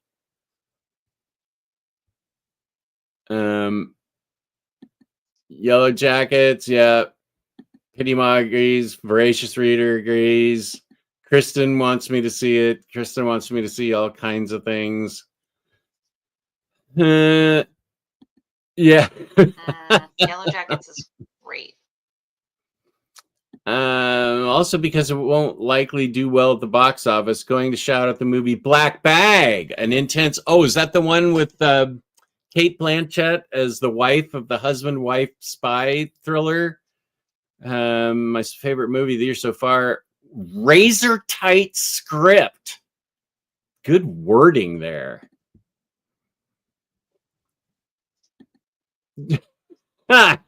You're right. Streaming is Jess's natural bolus. This is for you, Jess. Do you have a favorite Jane? How dare you? Why do you think that I don't have a favorite Jane Austen adaptation? I've seen all 4 versions just of Little Women, and while I'm aware that that's not Jane Austen, I am familiar. I'm familiar with Emily Bronte and Jane Austen, all the Pride and Prejudice, and all these things. How dare you think that okay, yes, a question of you. Go ahead. Yeah, I mean, I have to go, of course, 1995, Pride and Prejudice, BBC miniseries with everyone's husband, Colin Firth. Your Colin husband, Firth. my husband, he's our shared husband, Colin Firth. Colin Firth. Yes. What about the one with Alan Rickman? Oh, you're talking about the Sense. Is that Sense and Sensibility? Sense and Sensibility. Is that right? I Alan don't Rickman know. and Probably. I Hugh love Grant, that right? movie. I'm not a big fan of Hugh Grant, but I'm a big fan of Alan Rickman. Oh, we know how you feel about Hugh Grant. We know. You've told us. No. Yes. Alan Rickman is Colonel Brandon. I love that one. That's a great one. Yeah, I definitely high up there. One I hated that I had so much hype for. I mean, I was like, yes, this is so exciting. Was the recent couple years ago Netflix version of Persuasion, because I like Henry Golding. He's also in this great, I think, underrated Christmas movie called Last Christmas with what's her name from Game of Thrones? Daenerys from Game of Thrones. Emilia Clarke. Yeah. Clark? I was so excited. I was like, Henry Golding, Persuasion. It was terrible. It was. Oh, I'm sorry. Great. It was such a bummer. I'm sorry. I did like the recent Emma though with Anya Taylor-Joy. I thought that was a fun adaptation. Wait, which one was that? It's a Emma adaptation from 2020. I remember because everyone was watching it during the pandemic because it went to streaming right away. And I was like, I don't think I'm going to like it. The cast was like super young. I was like, I don't know. But it has Anya Taylor-Joy and Mia Goth and Josh O'Connor, who, I mean, some of them were big going into that movie, but definitely have blown up since then. And it also has not Bill Nye the Science Guy, but British Bill Nye, one of my other favorite actors.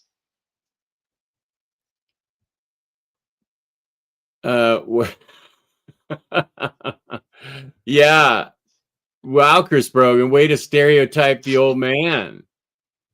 Well, you weren't helping at first when you were like, how dare you not ask me this question about Jane Austen? I've seen 3 adaptations of Little Women. I know, but I was just throwing all those guys out there. Oh, okay.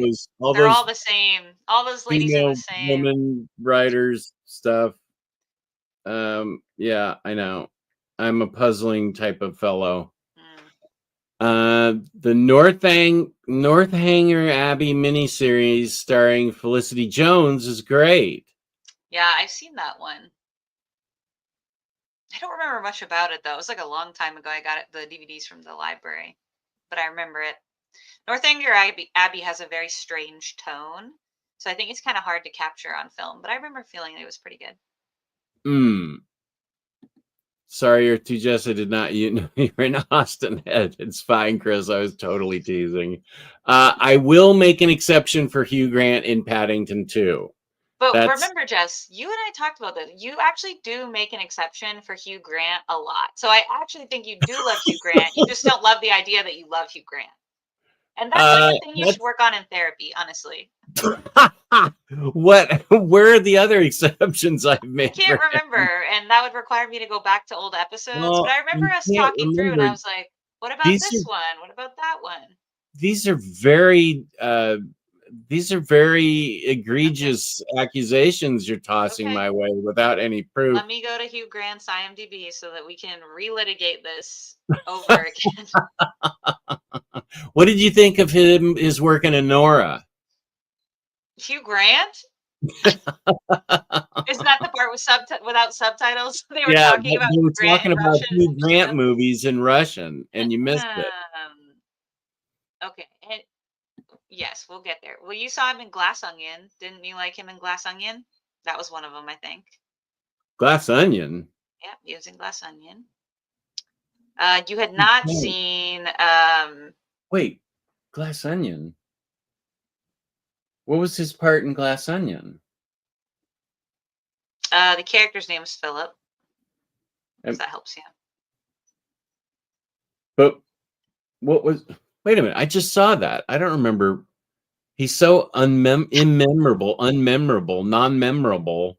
Max said it's for 7 seconds, and honestly, that's on you that you don't remember that. You still not seen Heretic, but you would like him in Heretic if you would please go watch that movie. I'm trying to remember. I feel like there was some where you were like, "Oh, I forgot he was in this. I forgot he was in that." Did you like him in Love Actually? I don't like that movie very much. I think you did. You do or don't? I didn't. I think it's overrated. I hate to say it. What about a boy? About a boy. Love. About a Boy. He's so good in that movie. Don't you love Hugh Grant in About a Boy? You do. You know what I think it is? I think it's him personally as a person. He threw babies off skyscrapers? Pretty close. You heard it here.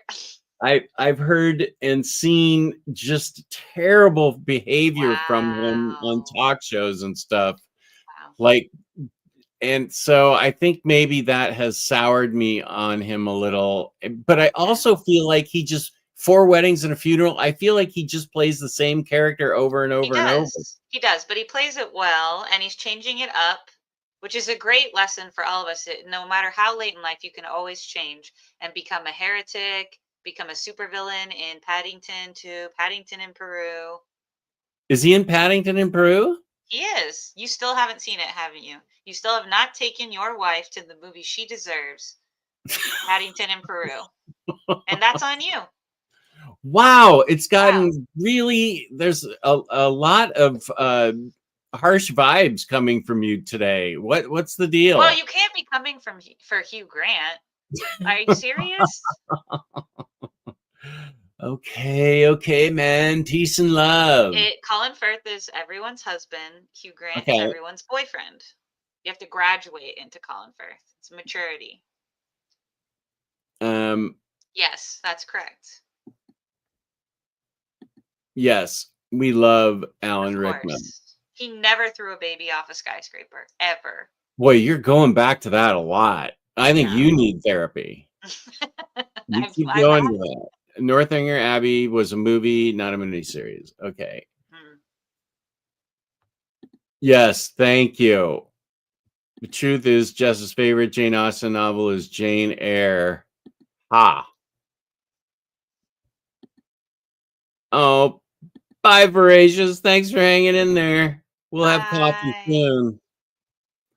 Okay. Actually, my notes, I need to turn a light on. Oh, Alexa, you took notes? Wow. Alexa, turn on basement. Yeah. Alexa, turn on basement 4. It washes everything out, but I do need a little bit of light because let's see if that. No, that doesn't help. I need this. Wait. Nope. Okay. This is going to have to do. I did take notes at first because I needed to get everybody's name straight. Oh, good, because I don't know anyone's name except for Igor and Anora/Annie. Can't remember the name, guys. Well, Ivan/Vanya is the billionaire kid, Russian. Then Tauros is the priest that walks out of the baptism in the middle of it. The Armenian priest that bails on that. And then Garnick is the bearded guy that gets his nose broken by Anora, Annie. Those were the 5 main characters. Okay.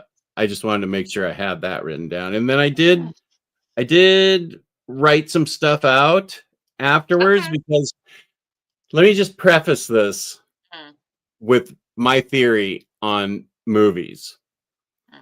Everybody this is actually a worldwide phenomenon.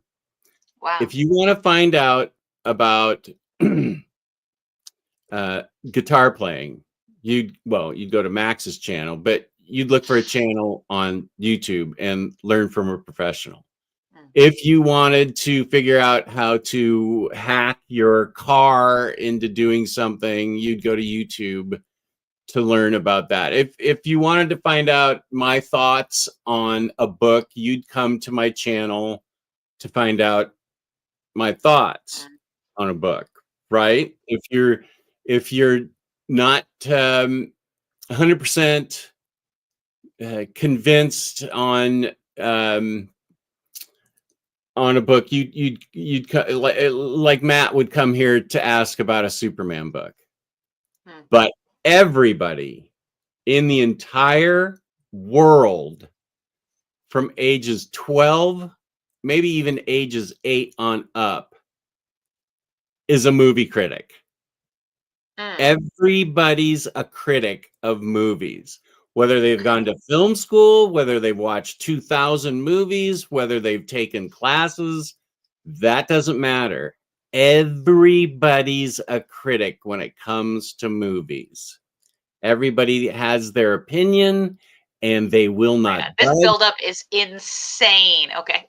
They will not budge. They are right, and you are wrong. There is no room for discourse in any of this.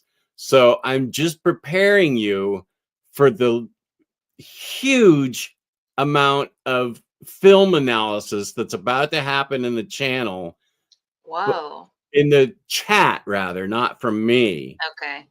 Because I know I have an opinion, but God. everybody else has facts. They think that everybody is an amateur film expert. When it comes to movies, everybody's an expert. They'll go anywhere else to find out information, but no, they know movies, and they will tell you whether it was good or bad. Pity Ma. All this build up. She's like, I don't even know what this movie is about.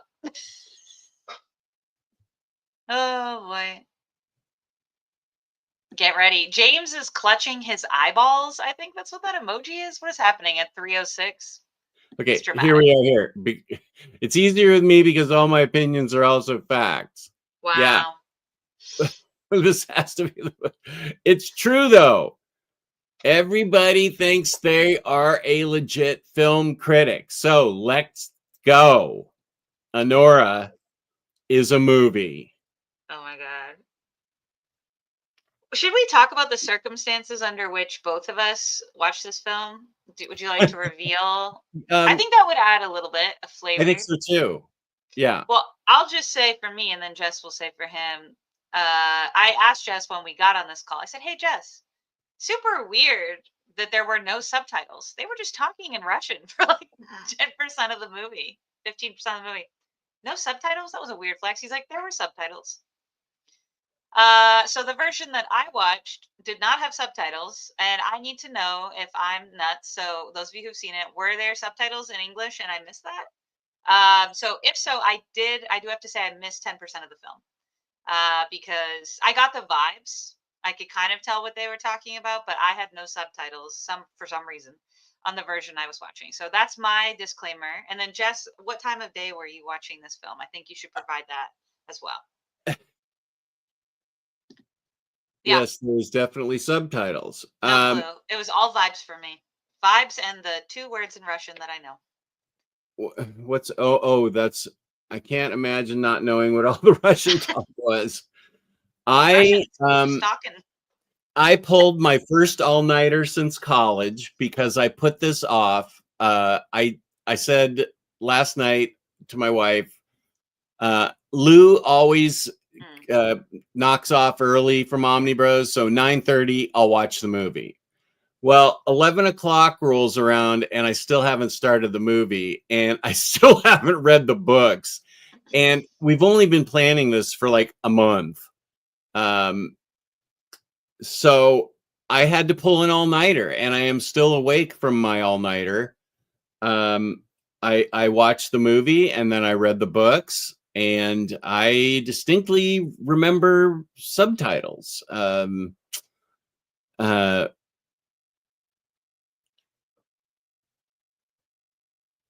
sometimes you have to turn the subtitles on. Huh. Okay. I just read the body language, the tone, the vibes. Yeah. Hi, Jesse. Say what? I'll tell you one thing that I really, this helps me like a movie even more. Or just predisposed to enjoying it, and that's when I don't know any of the actors.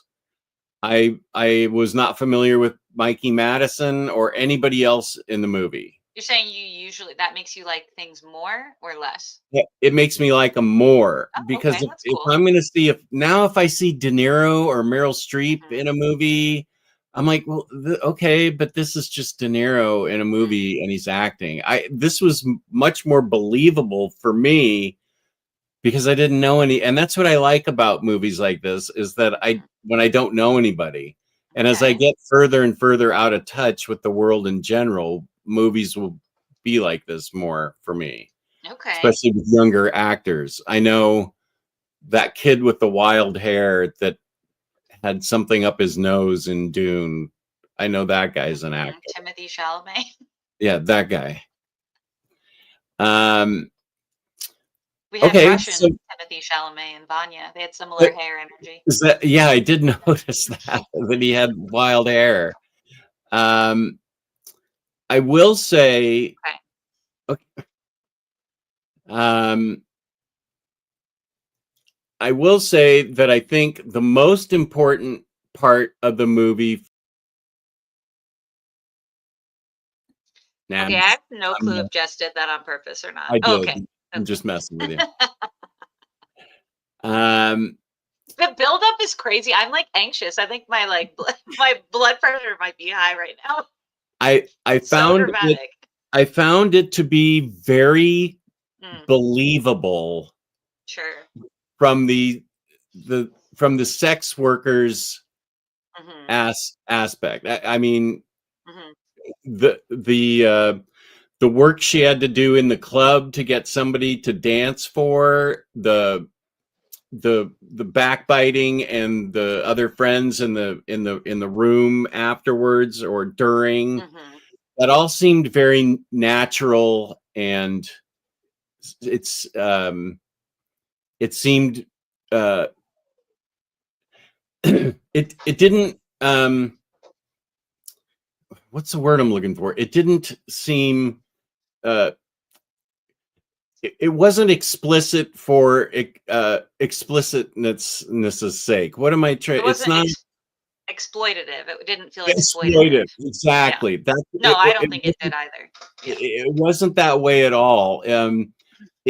I think it took the side of just showing what it's like to be a worker like that, and go take the train home afterwards and go to her little house by the train tracks. I found her life to be, it seemed to me to be realistically portrayed, and not exploitive at all. So none of the nudity bothered me. I feel like Next Imaginaut, or I think Next Imaginaut or somebody in the chat a while ago said, don't have upper management in the room for the first 5 minutes of the movie. And I was like, oh, okay, now I see it. It's because it all takes place in the strip club. So that's one thing about it that about the movie that I really liked, is that she, first of all, her acting was unbelievably good. And that's why I like it when I don't know the person's not a famous actor.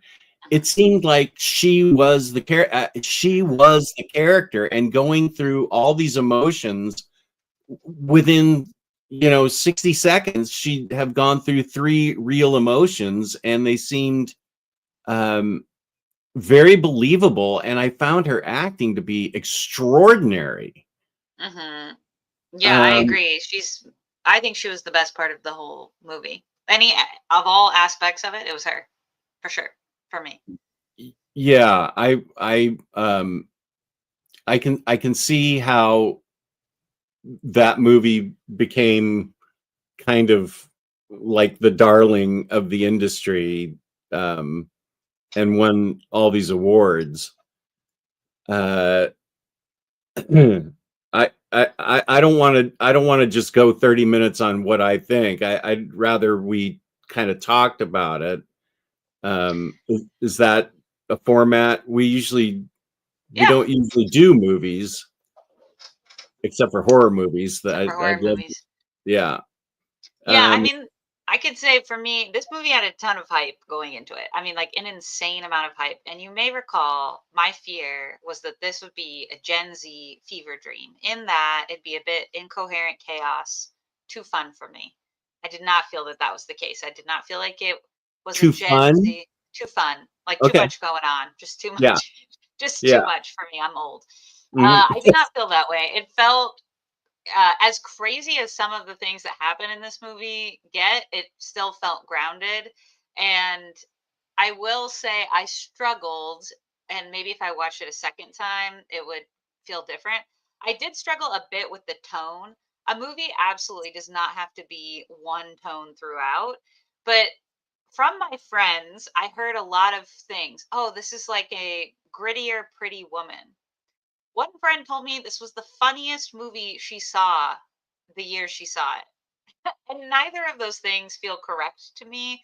Like, yes, there's a little bit of similarities with Pretty Woman for sure.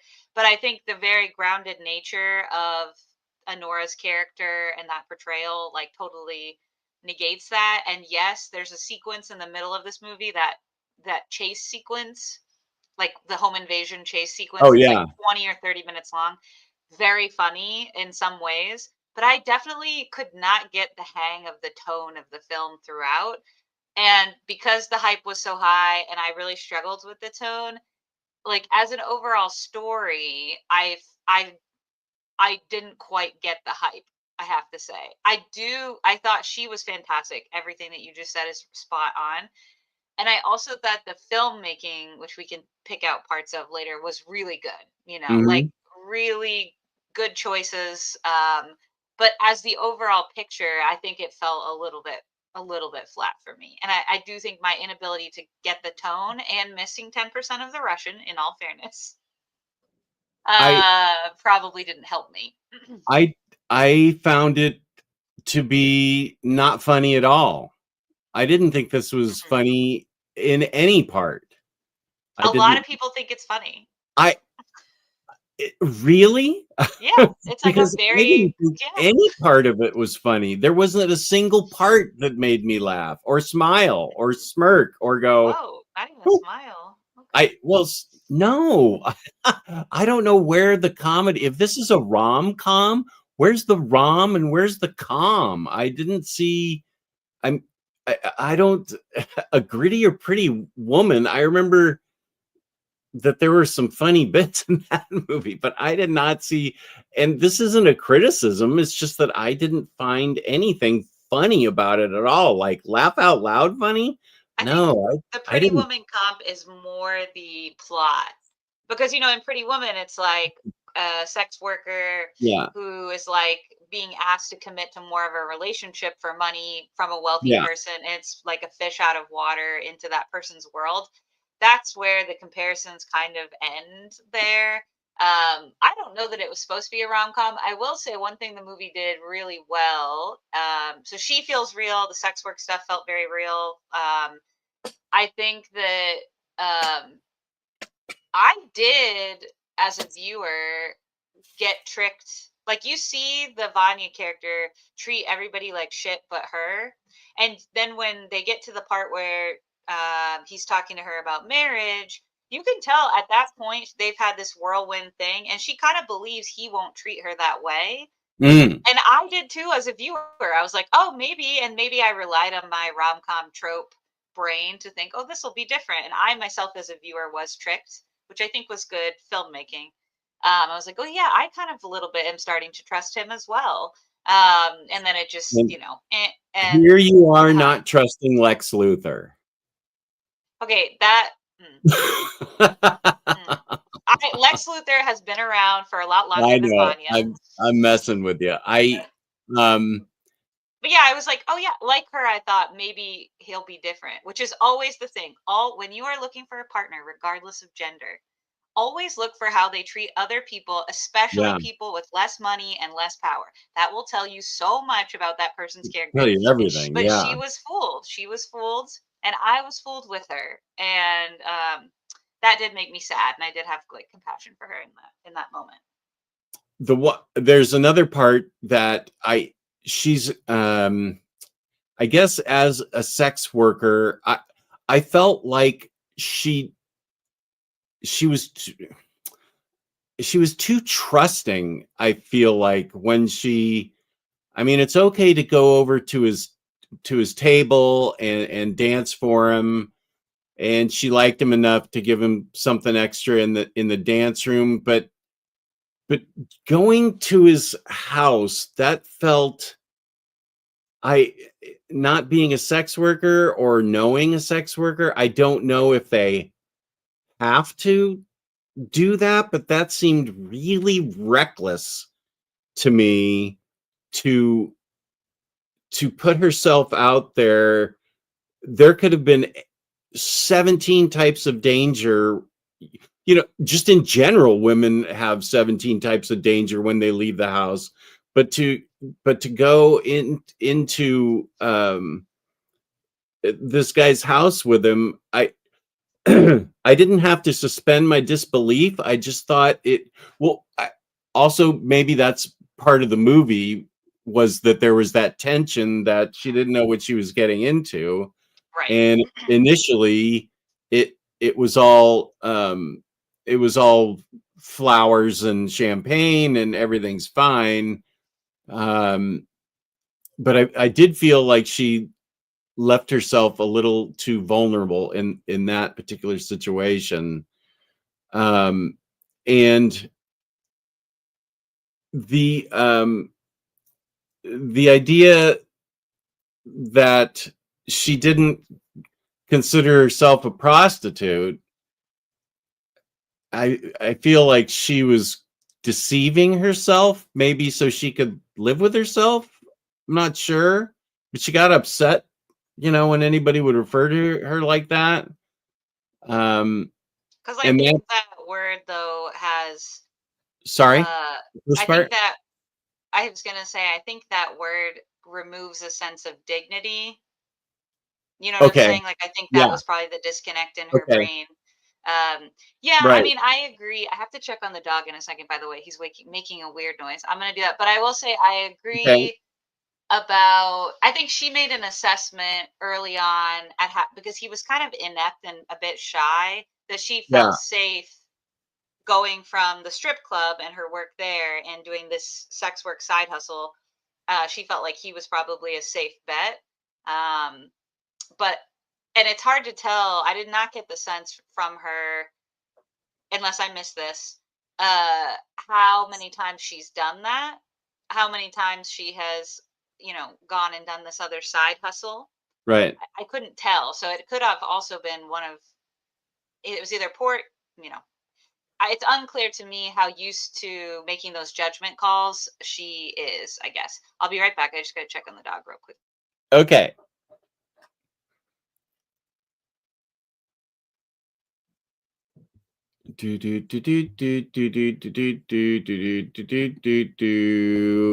She's a complete 180 from Anora in real life, it seems.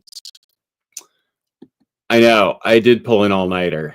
And I'm starting to get woozy, but I can't go to bed now. It's 3:30 in the afternoon here. It'll screw up my whole schedule. My mind is blown also. I don't think I've been less sold on seeing movies than I have on Anora and Amelia Perez. I just have absolute zero interest. Okay. Amelia Perez, I have zero interest in as well. I don't know that. I'm not familiar with that movie. It's a musical about like I don't know if they're a current or a former cartel person that discovers that they're trans. Oh, okay, yeah. Everyone's kind of making fun of it, and honestly, from what I have seen, it has not been very well received widely, at least in the trans community. So I think we can just kind of okay, ignore it for now. Ignore it. We can ignore it. There we go. One thing that I think needs to be brought up is that Vanya and Anora were both very young, 21 and 23. That is your brain has not fully developed. It doesn't fully develop until you're 25, which is why for men, it's a little earlier for women, I think. Okay. So that's why so many people make so many reckless decisions when they're young. They don't have all their, the brain scrambled still. That's why I made so many reckless decisions when I was young.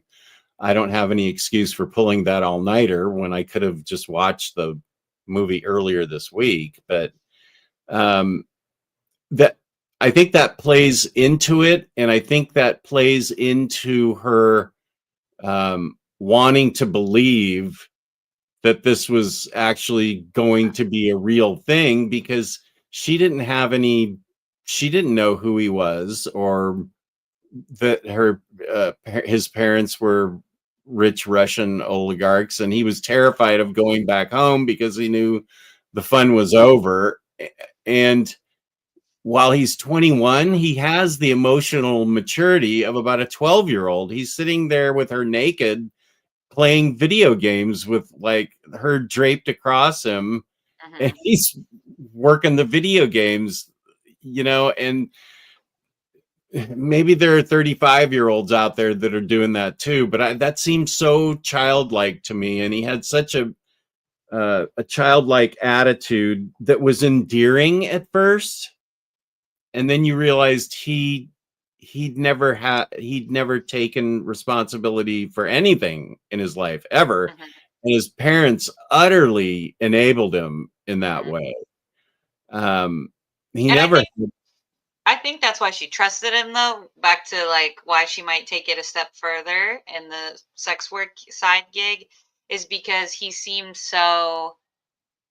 honestly seemed more gullible, in that situation than anyone. So I think she thought, okay, I don't think she predicted what he was connected to, I guess. But, I will say that part where they're negotiating for the price, that did make me smile. When he said I was going to go to 30, that did make me smile. However, that did not make it the rom-com of the year. So no, I don't think anyone's calling it that, though. But how would you describe, if you could assign a genre to this? Because remember, we talked about this when we saw the trailer. We're like, what is this? And people were like, oh, it's a dark comedy, or it's a whatever. What would you call this if you had to describe it tonally? It's not a comedy at all to me.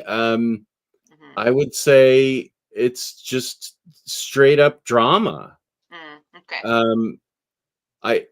It wasn't a thriller necessarily. It wasn't and I didn't find, I think maybe people found the part the funniest, which I didn't think was that funny.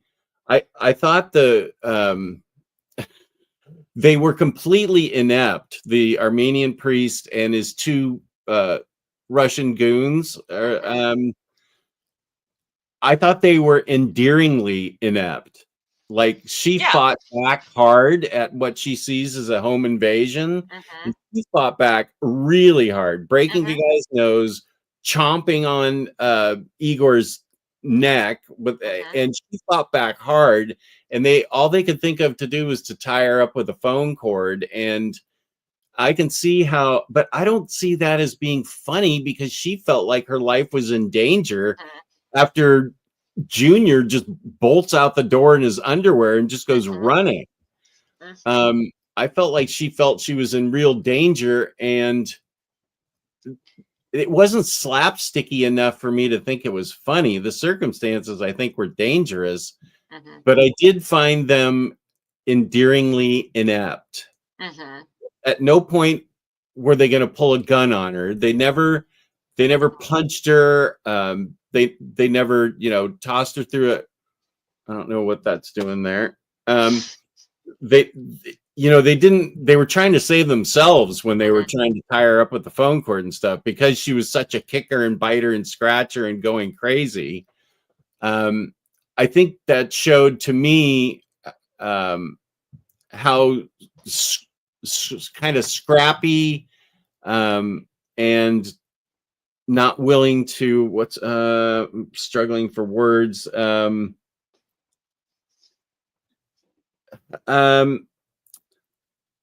She knew how to defend herself in a situation where she was overwhelmed with 3 other men in her house. They could have done, genuinely terrible things to her, and she fought back hard, and they were just trying to protect themselves. It was kind of funny when what's his name? Wait, I had it written down. Garnick threw up in the car, I think from the pain meds that Igor gave him, and not willing to take him to the ER. I did think that was funny when he threw up, because I bet that was from the pain meds. And then they all wanted to solve the whereabouts. Anora was in with them as far as this goes, wanting to find out where he was, but she still didn't trust them at all to do the right thing, because she feels like she's still believing in the sort of Cinderella part, that once she finds him, everything's going to be fine. So I did like the sort of endearing, inept quality of the goons. I don't want to get too far ahead yet as to what I thought of Igor. But I like the fact that he ended up back at the strip club where he first met her, and he's just smashed out. He was the amount of everything that he must have consumed at that point. I'm not sure how he didn't end up in the ER getting his stomach and brain pumped. So what I really liked about this movie is it seemed very real. Yeah. Like if this were to happen, then this is what would happen next, and this is what would happen next. And I found it. I didn't have a problem with the tone. I really, I felt I don't know how much more constructive I have to say, since I'm not a film critic. She's definitely a fighter. That's one thing I had written down. Seemed real, gets caught up in the opulence of it all at 23. She lets herself fall when she knows better. She knew better. She knew she shouldn't do this, because there's a moment's hesitation in her face when he says, let's go to Las Vegas and get married. There is a moment hesitation for a second there where she's like, okay. And she gets caught up in it. And I'm just going to jump. I loved Igor because he didn't say much, but he also didn't need to say much. You could tell by his facial reactions or just the way, even after she chomped on his neck, he was still not willing to take it any farther, sitting there with her on the couch in the wrecked house. And he stood up for her when it didn't help him that he stood up for her to the parents and said, y'all should say sorry to Anora. And they're like, just get the fuck out of here and get out of here. And he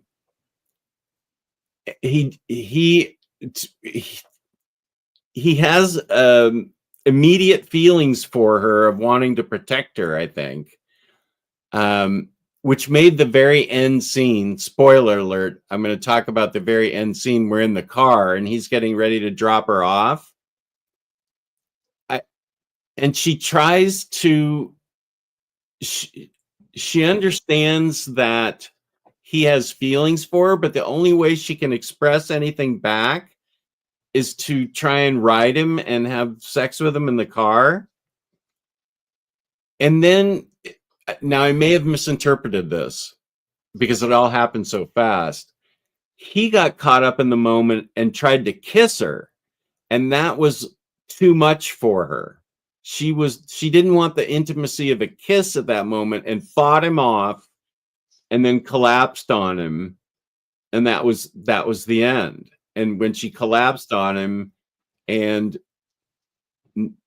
that was not I thought that was a good ending, because I thought she really has found someone that actually cares about her despite everything that Vanya's parents were upset about.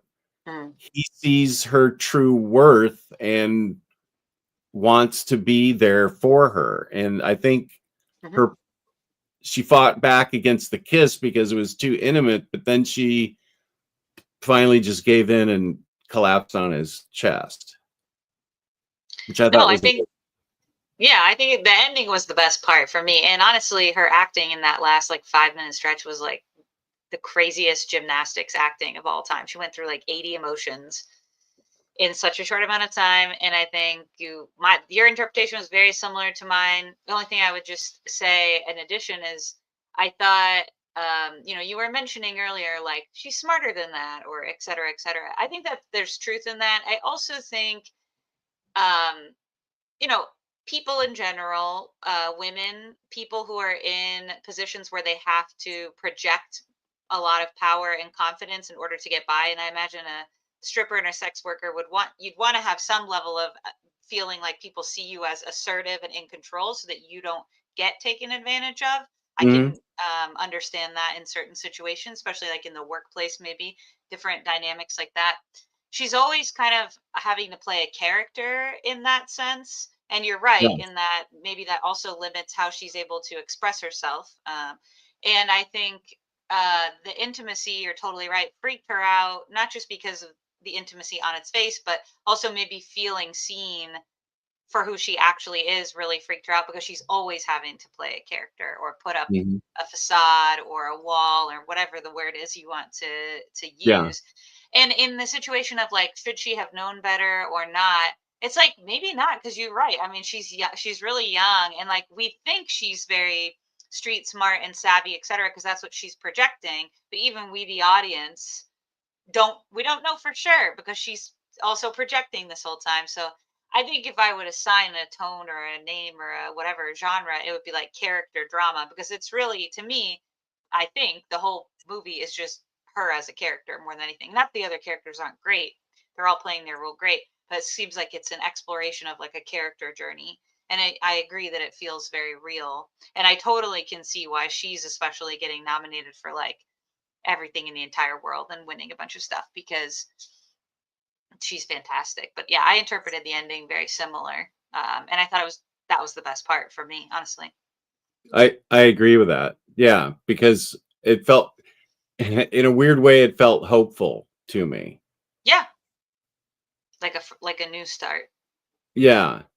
And I don't know what he does for work besides tying people up with phone cords, but he doesn't care about anything. He saw her, he seemed to get her more than anyone else. And she fought it right up until that very end scene. She fought against him and any kind of kindness that he tried to help her with. Even the scarf, when they were cold, she chucks it at the mom. Okay, that made me smile too. See, you had a lot of smile moments. Maybe his side careers being One of those red jumpsuit Russians in Hawkeye. Bro. The bros. The broskies. Bro. Yeah. So yeah, I thought it was well told. I thought it was interesting. I cared about the characters. I cared about all the characters, specifically her because it's her movie. But I found myself not caring about Vanya when he. No. I can definitely see how some anybody probably could have fallen for that, seeing all the dosh thrown around as she doesn't have much as it is. And here's this guy that's, you know, doesn't care, and he's getting, you know, asking her to marry him. So I don't have any. That seems completely believable that someone would say, yeah, sure, okay. Now that I thought about it for a split second, why shouldn't we go get married? So yeah, this I don't know. I don't think I have anything else to add. This is why I'm not a movie reviewer, because I'm not going to say it sagged apart in Act 2, but then it picked up momentum halfway through Act 3. I don't break movies down like that. And I think you can know too much about movie making that may take some of the fun away from it. But is there anything else you feel like we should add before I go to the I'm certain there's 90. Yeah, there's a lot of. Yeah, I for me, I think she was great. I think the filmmaking was great. For me, Jessica, given especially the runtime, which I am like if you're 90 minutes, you're speaking my language. And this was not 90 minutes. Like 2.5 hours? Yeah, it was about 2.5 hours. That's where I ran into the all-nighter problem, because I thought it was an hour and a half, and starting. Honestly, in my opinion, it should have been. I don't think it needed to be 2.5 hours long. But I missed all the Russian, so potentially great Russian content was in here, and I just did not know about it because my version had no subtitles, and that's fine. I thought the movie itself, for me, was fine, and I wanted to love it because I loved her performance, and I genuinely think, again, the filmmaking was insane, especially how the club was filmed. I mean, right off the bat, like the thing where you knew you were in for like a visual feast was like going from the club to her home, the colors that were changing, the makeup that she had coming off, the way all of that was filmed and the choices that were made, very good. But as the overall story, it was fine. It was fine for me, and I just wanted to love it more, I think. But I'm glad everyone else loved it. And this thing has like a 91 out of 100 on IMDb. I was looking after the film and I was like, wow. So I think it was a little bit of a miss for me in the big picture of things, but obviously I'm in the minority on that for sure. And I'm with you on that. I'm with you on everything you just said. And I don't even know that I can give it a star or a letter grade. I think you know how we felt about the movie by what we just said, and I thought it was fine. It was a good movie. Ignored no longer.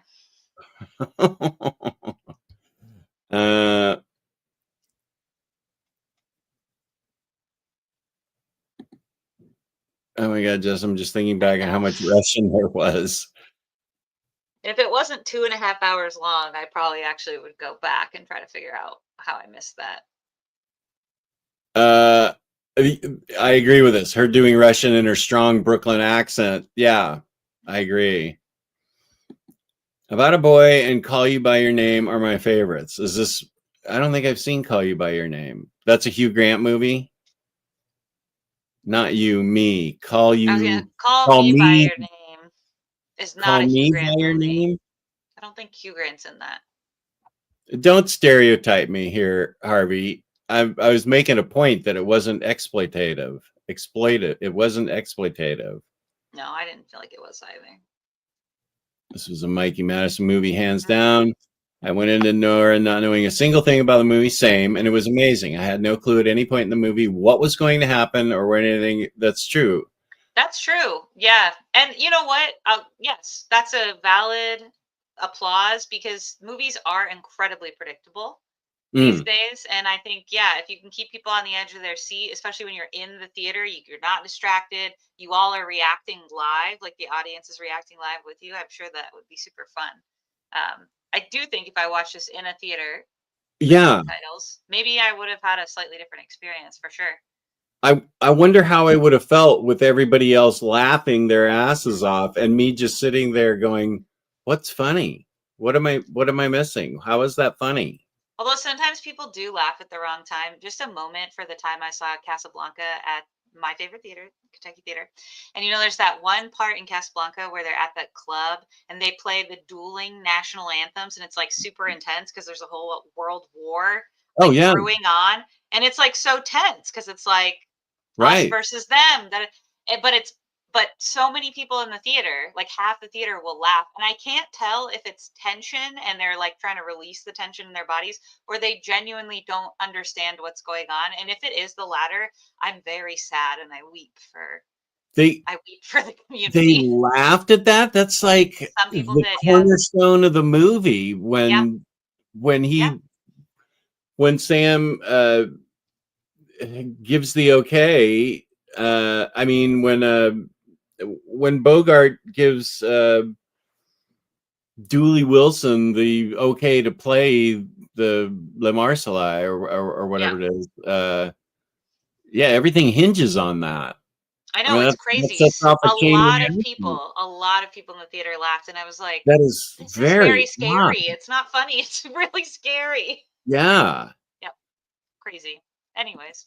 It was really tense and scary at a certain point where things kind of happen you aren't expecting halfway in. Matt, I never saw it and don't intend to see it, but I'm glad you guys enjoyed it. Yeah, that's cool. Anora won me over in the second half once Yuri comes into the film. Wait, who's Yuri? I agree that the second half I thought the second half was stronger. Oh, I agree with that too. It got more visually and interesting, and that's when just you need to have the subtitles. I don't know how you even managed. I think I got like the vibe. See, I didn't. I was worried for her safety, but I loved the fact that they had no intention of harming her. They just were supposed to get her. It was way funnier on the second viewing when I wasn't kind of scared about whether if it wasn't going to get.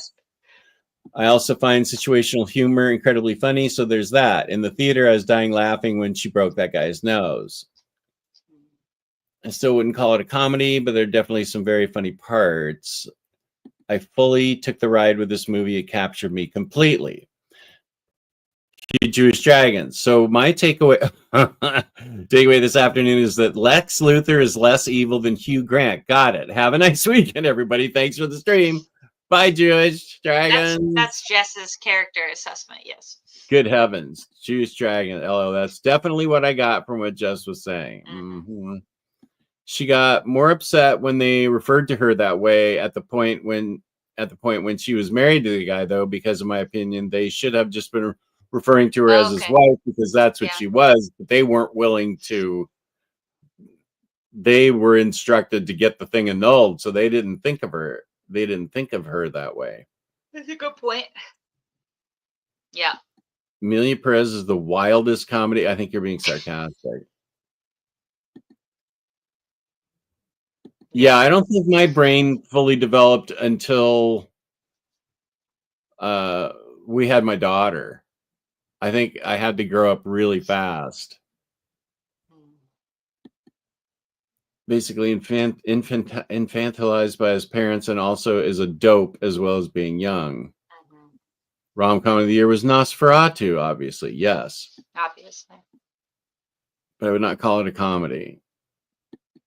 I did like Igor a lot. He was great. Though, Yeah. have you ever seen, I don't like this movie, which I don't know if this is a hot take or not. But have you seen the movie Split with James McAvoy? I need to, because that pulls other characters from his other movies into it, right? Right. Yeah. I need to do that. Okay. I have issues with the movie, but the movie's not the point. The character design, where he's like got that bald buzz cut, and he's playing like a very mentally unstable character. He looks so similar with the haircut and the skin color and some of his face to Igor. That's what I kept seeing, and it kept throwing me off. Yes, it's so random, but I liked Igor. I thought he was great, but he did look like James McAvoy in Split to me, I have to say, and it was distracting for me personally. I genuinely believe that the last 2 to 3 minutes of the movie makes the movie. I agree with that. Yeah, totally. Yes, big agree. The movie earned its final scene, and it really pays off. Jess and Kat, good day. Going out. Are you on tonight? No, I am not, but thank you for thinking of me. Definitely agree. The ending cemented my strong positive overall feelings of the movie. You got it right, Jess. That is what happened. Okay, thank you. Thank you. Igor is pretty much the only person who showed her respect in the whole film. Don't start with me, dude. He gave her the ring. Yeah, and she could only respond in a sexual transaction, is how I took it. Right. Right. I thought that was, she could sell it. Yeah. You got it right, Jess. I also think she was sad because how she sees herself works with Igor, but not with Ivan. Yes, the ending really sealed the movie as great within just a few minutes. The fight in the house finally made me laugh after the vibe shifted from worrying what was going to happen to Anora to worrying what Anora was going to do to Igor. Specifically, the moment where the other guy comes in is like, what the fuck are you doing to her? And Igor finally goes, all right, I'll listen to you and let her go. And then, of course, she does exactly what he knew she would. And the old guy sees what Igor had been going through. Vanya gave off bad vibes immediately. I don't know that I agree with that. He didn't give off marriage material, but I also didn't see him as threatening. And both of those things were true. He actually wasn't threatening as a person, like himself. His situation was crazy, obviously. And he definitely was not marriage material. Right. I wish Superman would go fly backwards around the planet real quick so we can allow Jessica to watch this for the first time with subtitles. I might come back to it at some point. You never know. Yes, the pure filmmaking aspects of this movie were so good. Yes. It's insane. Especially the lighting, some of the colors that were used. And whoever did the makeup, just another shout out to them, because that added to Mikey Madison's like progression throughout things, is like how her makeup appeared, and that was a nice attention to detail, and I appreciated that. Yeah. For me, this movie thrived on its chaotic energy and how everything unfolded after the home invasion. Yeah. I think the home invasion is one of people's favorite parts, because I watched it and I texted 3 of my friends that had seen it and had been asking me to watch it. And they were all like, what about that 20-minute home invasion scene? And I was like, yeah, it was cool. A lot of people really loved that part. So good. Yeah, it sounds like that's where everybody thought the big comedy was, which I didn't get.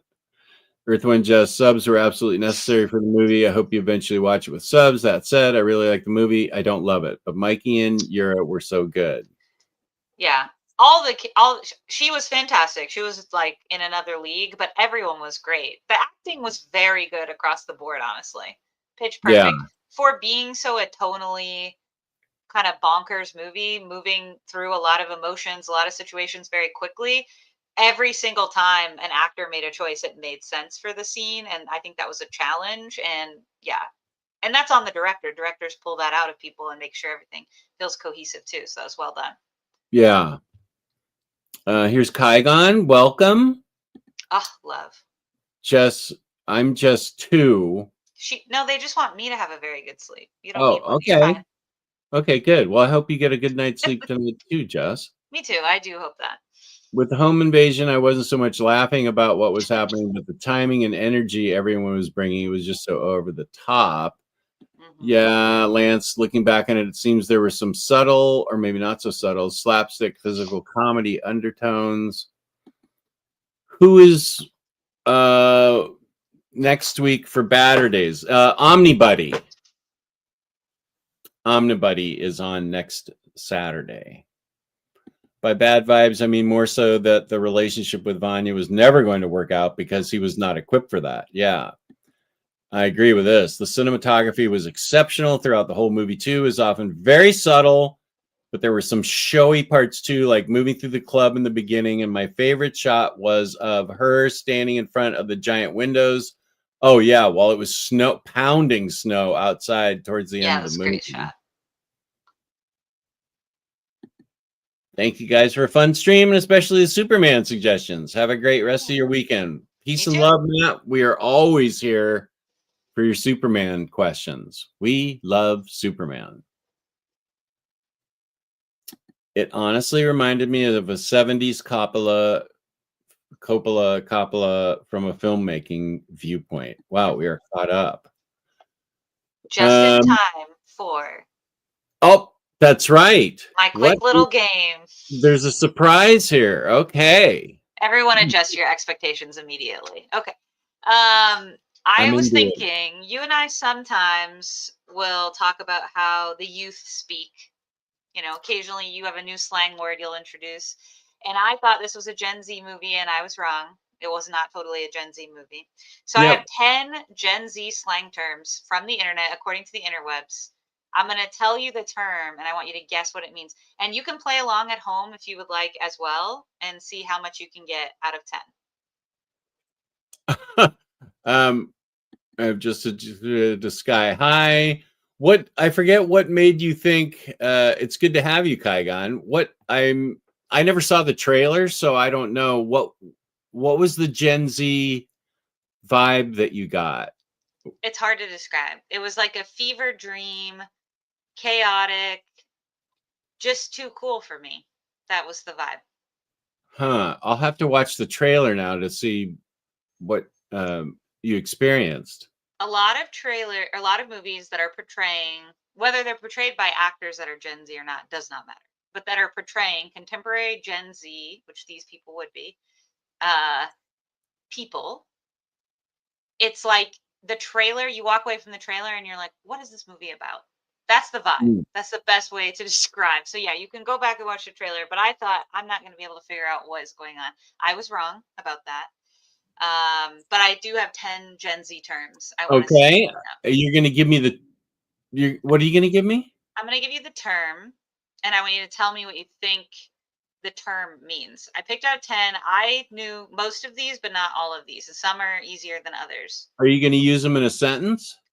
Oh, I can use them in a sentence. That's the only way I'll have credit. For partial credit, it can be used in a sentence. Well, I won't if I don't have context for them.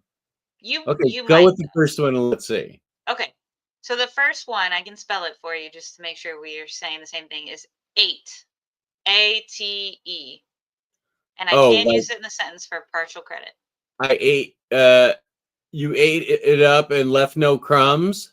Okay. What does that mean to you if somebody says something like that? I think it means you excelled at something. Great.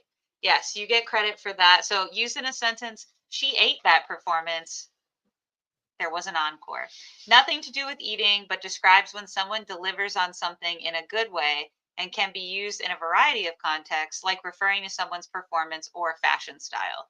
One would say, Jess's plaid shirt ate. Oh, thank you. Okay. And I matched it with my undershirt. This is another one I think you would know, and that's bet. BET. Bet? Bet. Bet. It's not like what Harvey does when he bets. Bets on horse racing or whatever he's gambling on. No. Bet. I'm gonna have to ask for a sentence. Okay, for partial credit, Here it is, used in a sentence. Friends ask if you're still good to meet up on Saturday, and you reply, bet. Oh, wow. Mm. Bet. Okay. It means okay. Yeah. Okay. Let's go. Let's do it. Bet means yes, it's on, okay, or absolutely. It can be used as an affirmative statement when you agree with something. Here's a fun fact about, I'll give you partial credit for that. Hang on. Thank you. When I learned what this word means, it happened like this. This was like 5, maybe 6 years ago. I was chatting in like the work chat to a friend. I said, do you want to go out to get lunch at this new Mexican place that moved into the neighborhood? And she replied, all capital letters, BET. And I replied, said, Black Entertainment Television? Like BET? BET. So it's such a weird thing to say, but okay. She was like, no, bet, like, okay. So that's how I learned what bet meant. Okay, so you have 1.5 points so far. So if I said to junior management, you coming over for the football game today? Yeah. And she goes, bet. Bet. It's like, absolutely. You can bet on it, I think is probably where it derives from. Okay. All right. Here's another one I think you might know, because I feel like this one's gaining traction and popularity, which is bussin'. BUSSIN'. Bussin'. Bussin'. Okay, wait. I think I have heard this. Okay, take your time. Bussin'. Bussin'. I'm turning away because they're playing in the chat, so I don't want to see the answer. Okay. They haven't guessed what this is yet, or they haven't put their guesses. They're just chatting. Oh, okay. They're chatting about if that should be considered millennial slang, for example. Well, for purposes of this game, it is. Or is it? Are millennial? Oh, millennials are older than Gen Z. You're a millennial? I'm a millennial. And I'm a mid-millennial, midpoint millennial. The people below you are Gen Z? They are below me. No, I'm just kidding. Yes, the people younger than me are Gen Z. Bussin'. No offense to the Gen Z viewers. You're great. Keep living your truth. Is it delicious? Yeah. It means really good. It can be used to describe food, an event, or anything you think is great. Example, this omelet is absolutely bussin'. Good job. Bussin'. All right, here we go. Where's that derived from? Bussin'. No idea. Anyone have the where you think it came from? Guess. We would love to know. All right, so here's another one I think you will have heard before. I need to show you this one. Jessica, thank you for the clip gold mine you're creating with this segment. You're welcome. You're welcome. Okay, this is a good one. I think you're going to know this one. And that would be when somebody says cap or no cap. CAP, cap. Cap or no cap? Mm-hmm. You mean like Harvey talks in all caps? Cap. Wait. Do they say both cap or no cap? They say both. But both. The cap part means the same thing. They'll say cap or no cap. Cap. It must derive from all caps or capital letters. Okay. So I'm gonna say it means like exceptional. Exceptional. This is your first full-on miss. Cap is Gen Z slang that means a lie or false. When someone is lying, they are capping. No cap is the opposite. It means the absolute truth. So, for example, I definitely saw him do it. No cap. No lie. No lie. Yeah, cap would be lie. So cap is like calling your lie on this, and no cap is like, oh, that's the absolute Bible truth. Okay, I have never heard that. Really? Okay. I feel like that one's picking up. Now, this is one I did not know. I had heard someone say it once before, but I thought that it was a joke, and apparently this is a real thing. And that is chuggy. Chuggy? I will now spell it for you. CHEUGY. Chuggy. Oh, I feel like somebody's used this in Omnibros in the chat before. Chuggy. Chuggy. Oh my God, I hate Gen Z. No, you don't. You love them. You love them. I do? I did hear the person I heard the first time I heard Chugi, the only time, and I did not know what they were saying. I had to go look it up later. Was the Gen Alpha. If so, this one I would feel like is even younger. Wait, what the hell's Gen Alpha? It's the one after Gen Z. What are they, like 10 years old? One of my friend's kids, 11, 12. Yeah, it was like Gen Alpha. Ugh. Another thing boomers are guilty of is these stupid names for every generation. Chugi. Chugi.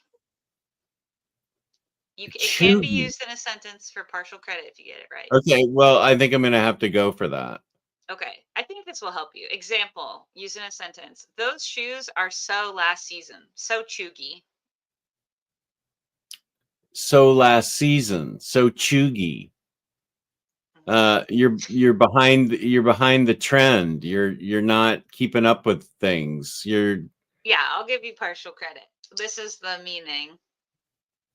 Chugi is used to describe something which is cringe, not cool or trendy, and it's a try too hard. They're a try hard. Definitely not a compliment. Chugi.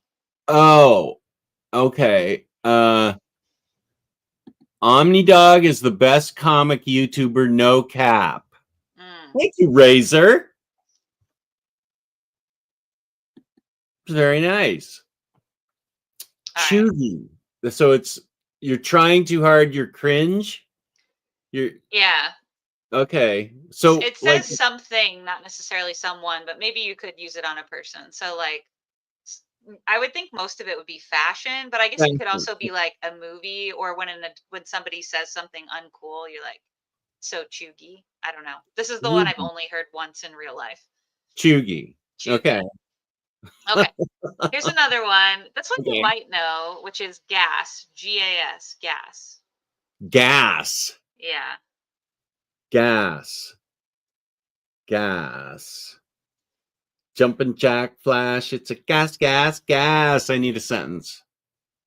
I need context. I need you to use it in a sentence. All right.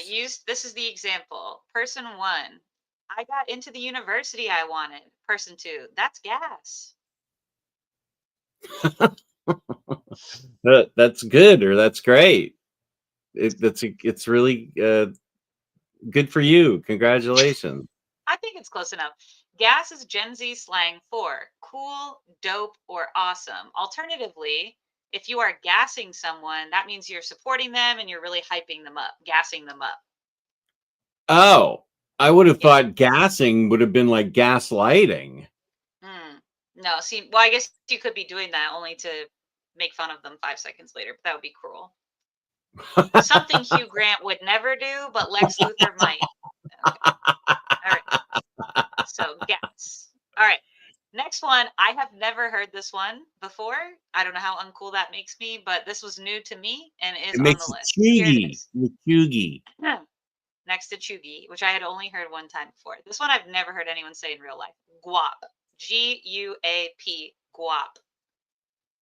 Guap. Guap. I'm going to have to ask for a sentence. Context. Okay, example sentence. He gets paid a ton of guap from the new gig. Oh, dosh. Yeah. Guap. Money, a lot of it. That's the meaning. I wonder where guap came from. I know. I was thinking this probably has an origin we can figure out, but I couldn't figure it out. Guap. Maybe there's another language where an abbreviated I have international viewers. Any of you speak guap? Anyone? Any guap? Anyone? Guap? Okay. All right.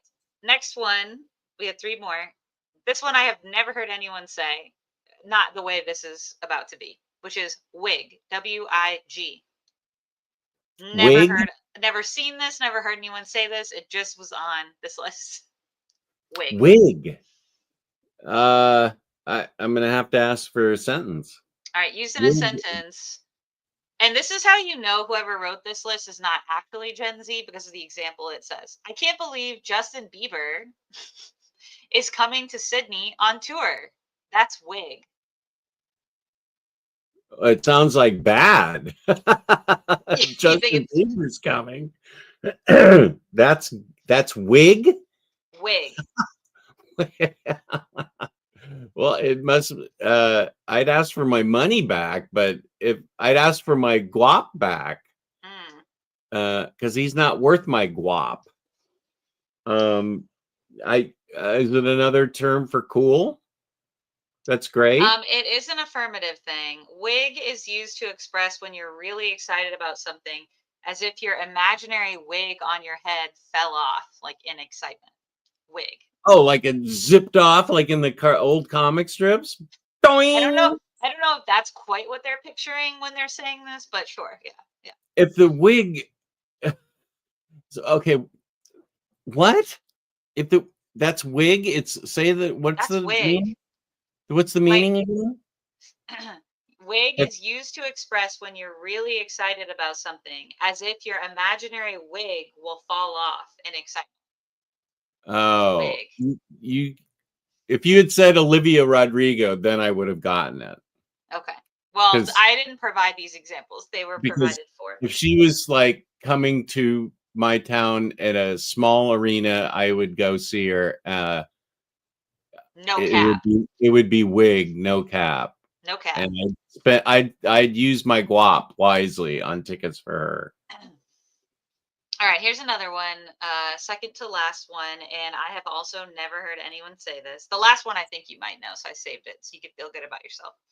All right, number 9, mogging, mogging, mogging. Mogging. Mogging. Mogging. Mogging. I'm mogging. Mogging. Mogging. Hey, sweetie, what's mogging mean? I have no idea. I thought maybe you were delirious from no sleep. I am. You know what I just did, you guys? Okay. Upper management, everybody. Hi. I just ordered. That's Jessica. Have you met Jessica? I don't know. Not on camera. Good to see you. I was just I was just listening to you guys to see how he's doing because I need him to move furniture. Oh. So I just no, I'll be fine. So I bought him ice cream to be delivered soon as an incentive to stay awake. I'm mogging over that. Nice to meet you, Jessica. Nice to meet you too. I'm mogging. What is that? I don't know. I'm guessing these are Gen Z terms. Oh, brother. Mogging. Yeah, I'm gonna say I'm mogging over that. I'm excited. I'm happy. It's great. I'm very happy. That's a miss. A mogging is about being more attractive than someone else. Example, he's mogging everyone at the party tonight, like putting them all to shame with how attractive he is. Mogging. Oh, so I'm mogging every other guy on YouTube right now. There you go. Exactly. I'm like the handsomest dude. Totally. All right. The grand finale, I actually think you might know this one because this is, I think, it's probably the one that's becoming the most common. All right. Here we go. And it's actually an expression, not a word. Okay. Number 10, final attempt. Let him cook. Or let her cook, let them cook, let them cook. Okay. It means they're on a roll. Yeah. Yeah, to let someone cook is not literally to let them cook, but to provide a space for that person to focus on what they're really good at and do their thing. It originated from a rap song by Lil B and somehow morphed into a viral meme used in different contexts. Example, all right, everyone needs to just step back and let him cook. Let him cook. All right, out of 10, including partial credit, you came in 5 out of 10, 50%. Not bad. You're 50% young is what that means. I accept that in the spirit of the game, but I also would have accepted 0 out of 10. So I appreciate that you went. You would know some of them. I appreciate the fact that you did this, and I was willing to let you cook. Yeah. Let You her did cook. a good job. Yeah. Yeah. Yeah. Let Jessica Yeah, cook. good job. You did a good job. Nice. I only got 5 out of 10. How do you think you guys were looking up? Oh, very different definition for mogging on Urban Dictionary. Search it out at your own risk. And this is true. won't be I doing see it's just a spinach. Oh, Patty, I love you. Sold. Yeah. You guys know what motivates me. No, she did not watch Anora. That would not be a movie for her at all. But you know what would be and what she deserves? Paddington in Peru. I want to take Junior to that too, but it's more likely that I'll get Upper. Yeah. For that. I No wonder cap. if it's even still around. Max saw it like a month ago. Yeah, it's still well, they came out in Europe before it came out here by a little bit. It's still at the theaters here, but probably for only like a week or two more. Jess, I hope your ice cream is bussin', no cap. There you go. Okay. Anybody but James. James, you know the answer to this. Please do not answer. What is my favorite ice cream? James, do not answer because you know the answer. Thanks for being here, Lance. We enjoyed having you here. No cap. No cap. Hope the movie is Wig. I don't remember.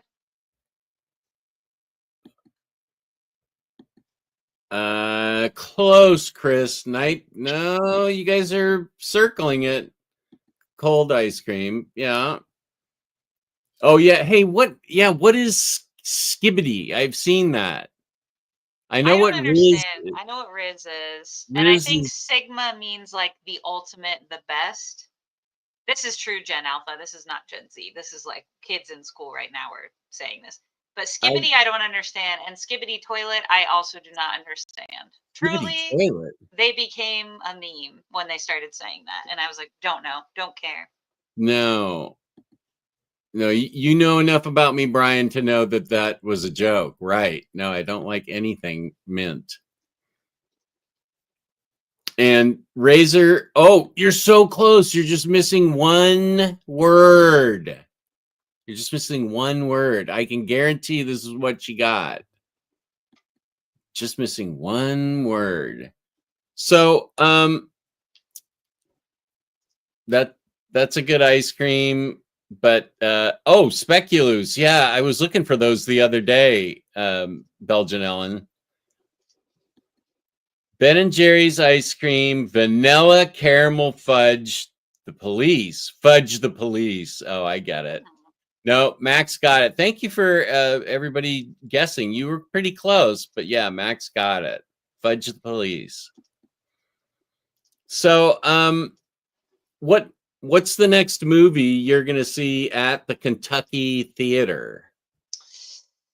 I don't know yet. That's a good question. So very soon, in maybe a couple of weeks, they'll post the summer classics list. So that'll be, it's every Tuesday they do a classic movie. It always ends in The Big Lebowski, though, every single year.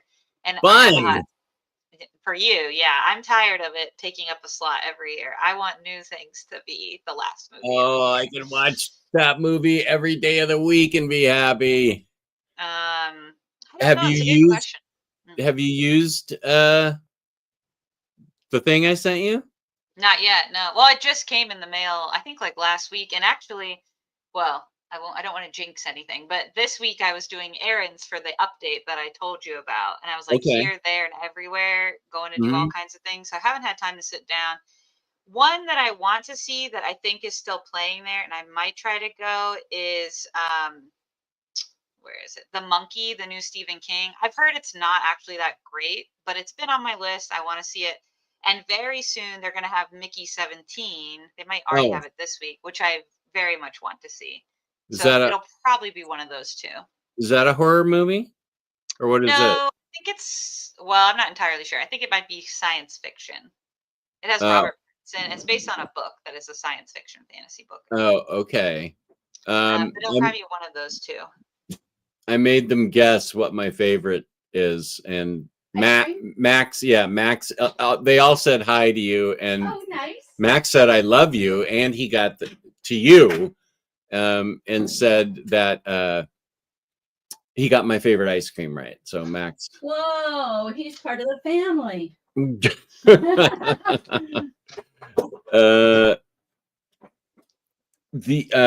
Okay. They're re-releasing Pride. Oh yeah, Pride and Prejudice. Who's that? Is that the Hugh Grant one? No, Hugh Grant. No, Hugh Grant's not in either of them.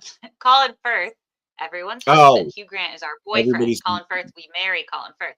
He's in the 1995 Pride and Prejudice. This is the 2005 Matthew McVeigh, maybe is the name of the guy who plays Darcy in that one. And Keira Knightley is who you would really know who's in that one. And Rosamund Pike plays the oldest sister in that one. Okay. Jane. Just in general, I like Little Women, all 4 versions, unless there's 5 again. I'm just saying in general. The Monkey is a horror comedy. It is very goofy and gets increasingly over the top. If you go in knowing that, you won't be disappointed like I was expecting a serious horror movie. Heart Eyes is on video on demand, and it was fun. It was a Hallmark movie meets Scream. Yeah, that was a fun movie. I enjoyed that. It was a rom-com horror. That's an accurate description of Heart Eyes. Mickey 17 is basically about a faulty teleportation because teleporters basically clone people. Yeah, science fiction. Huh. Okay. The trailer is like comedic with some like horrifying elements. That's the best way to describe it. What's the monkey about? Do you know? Yeah, the monkey is based on a Stephen King short story from, I think, Skeleton Crew, the Skeleton Crew collection. Oh. And I think it's like their dad, grandpa, uncle, somebody dies, and they're trying.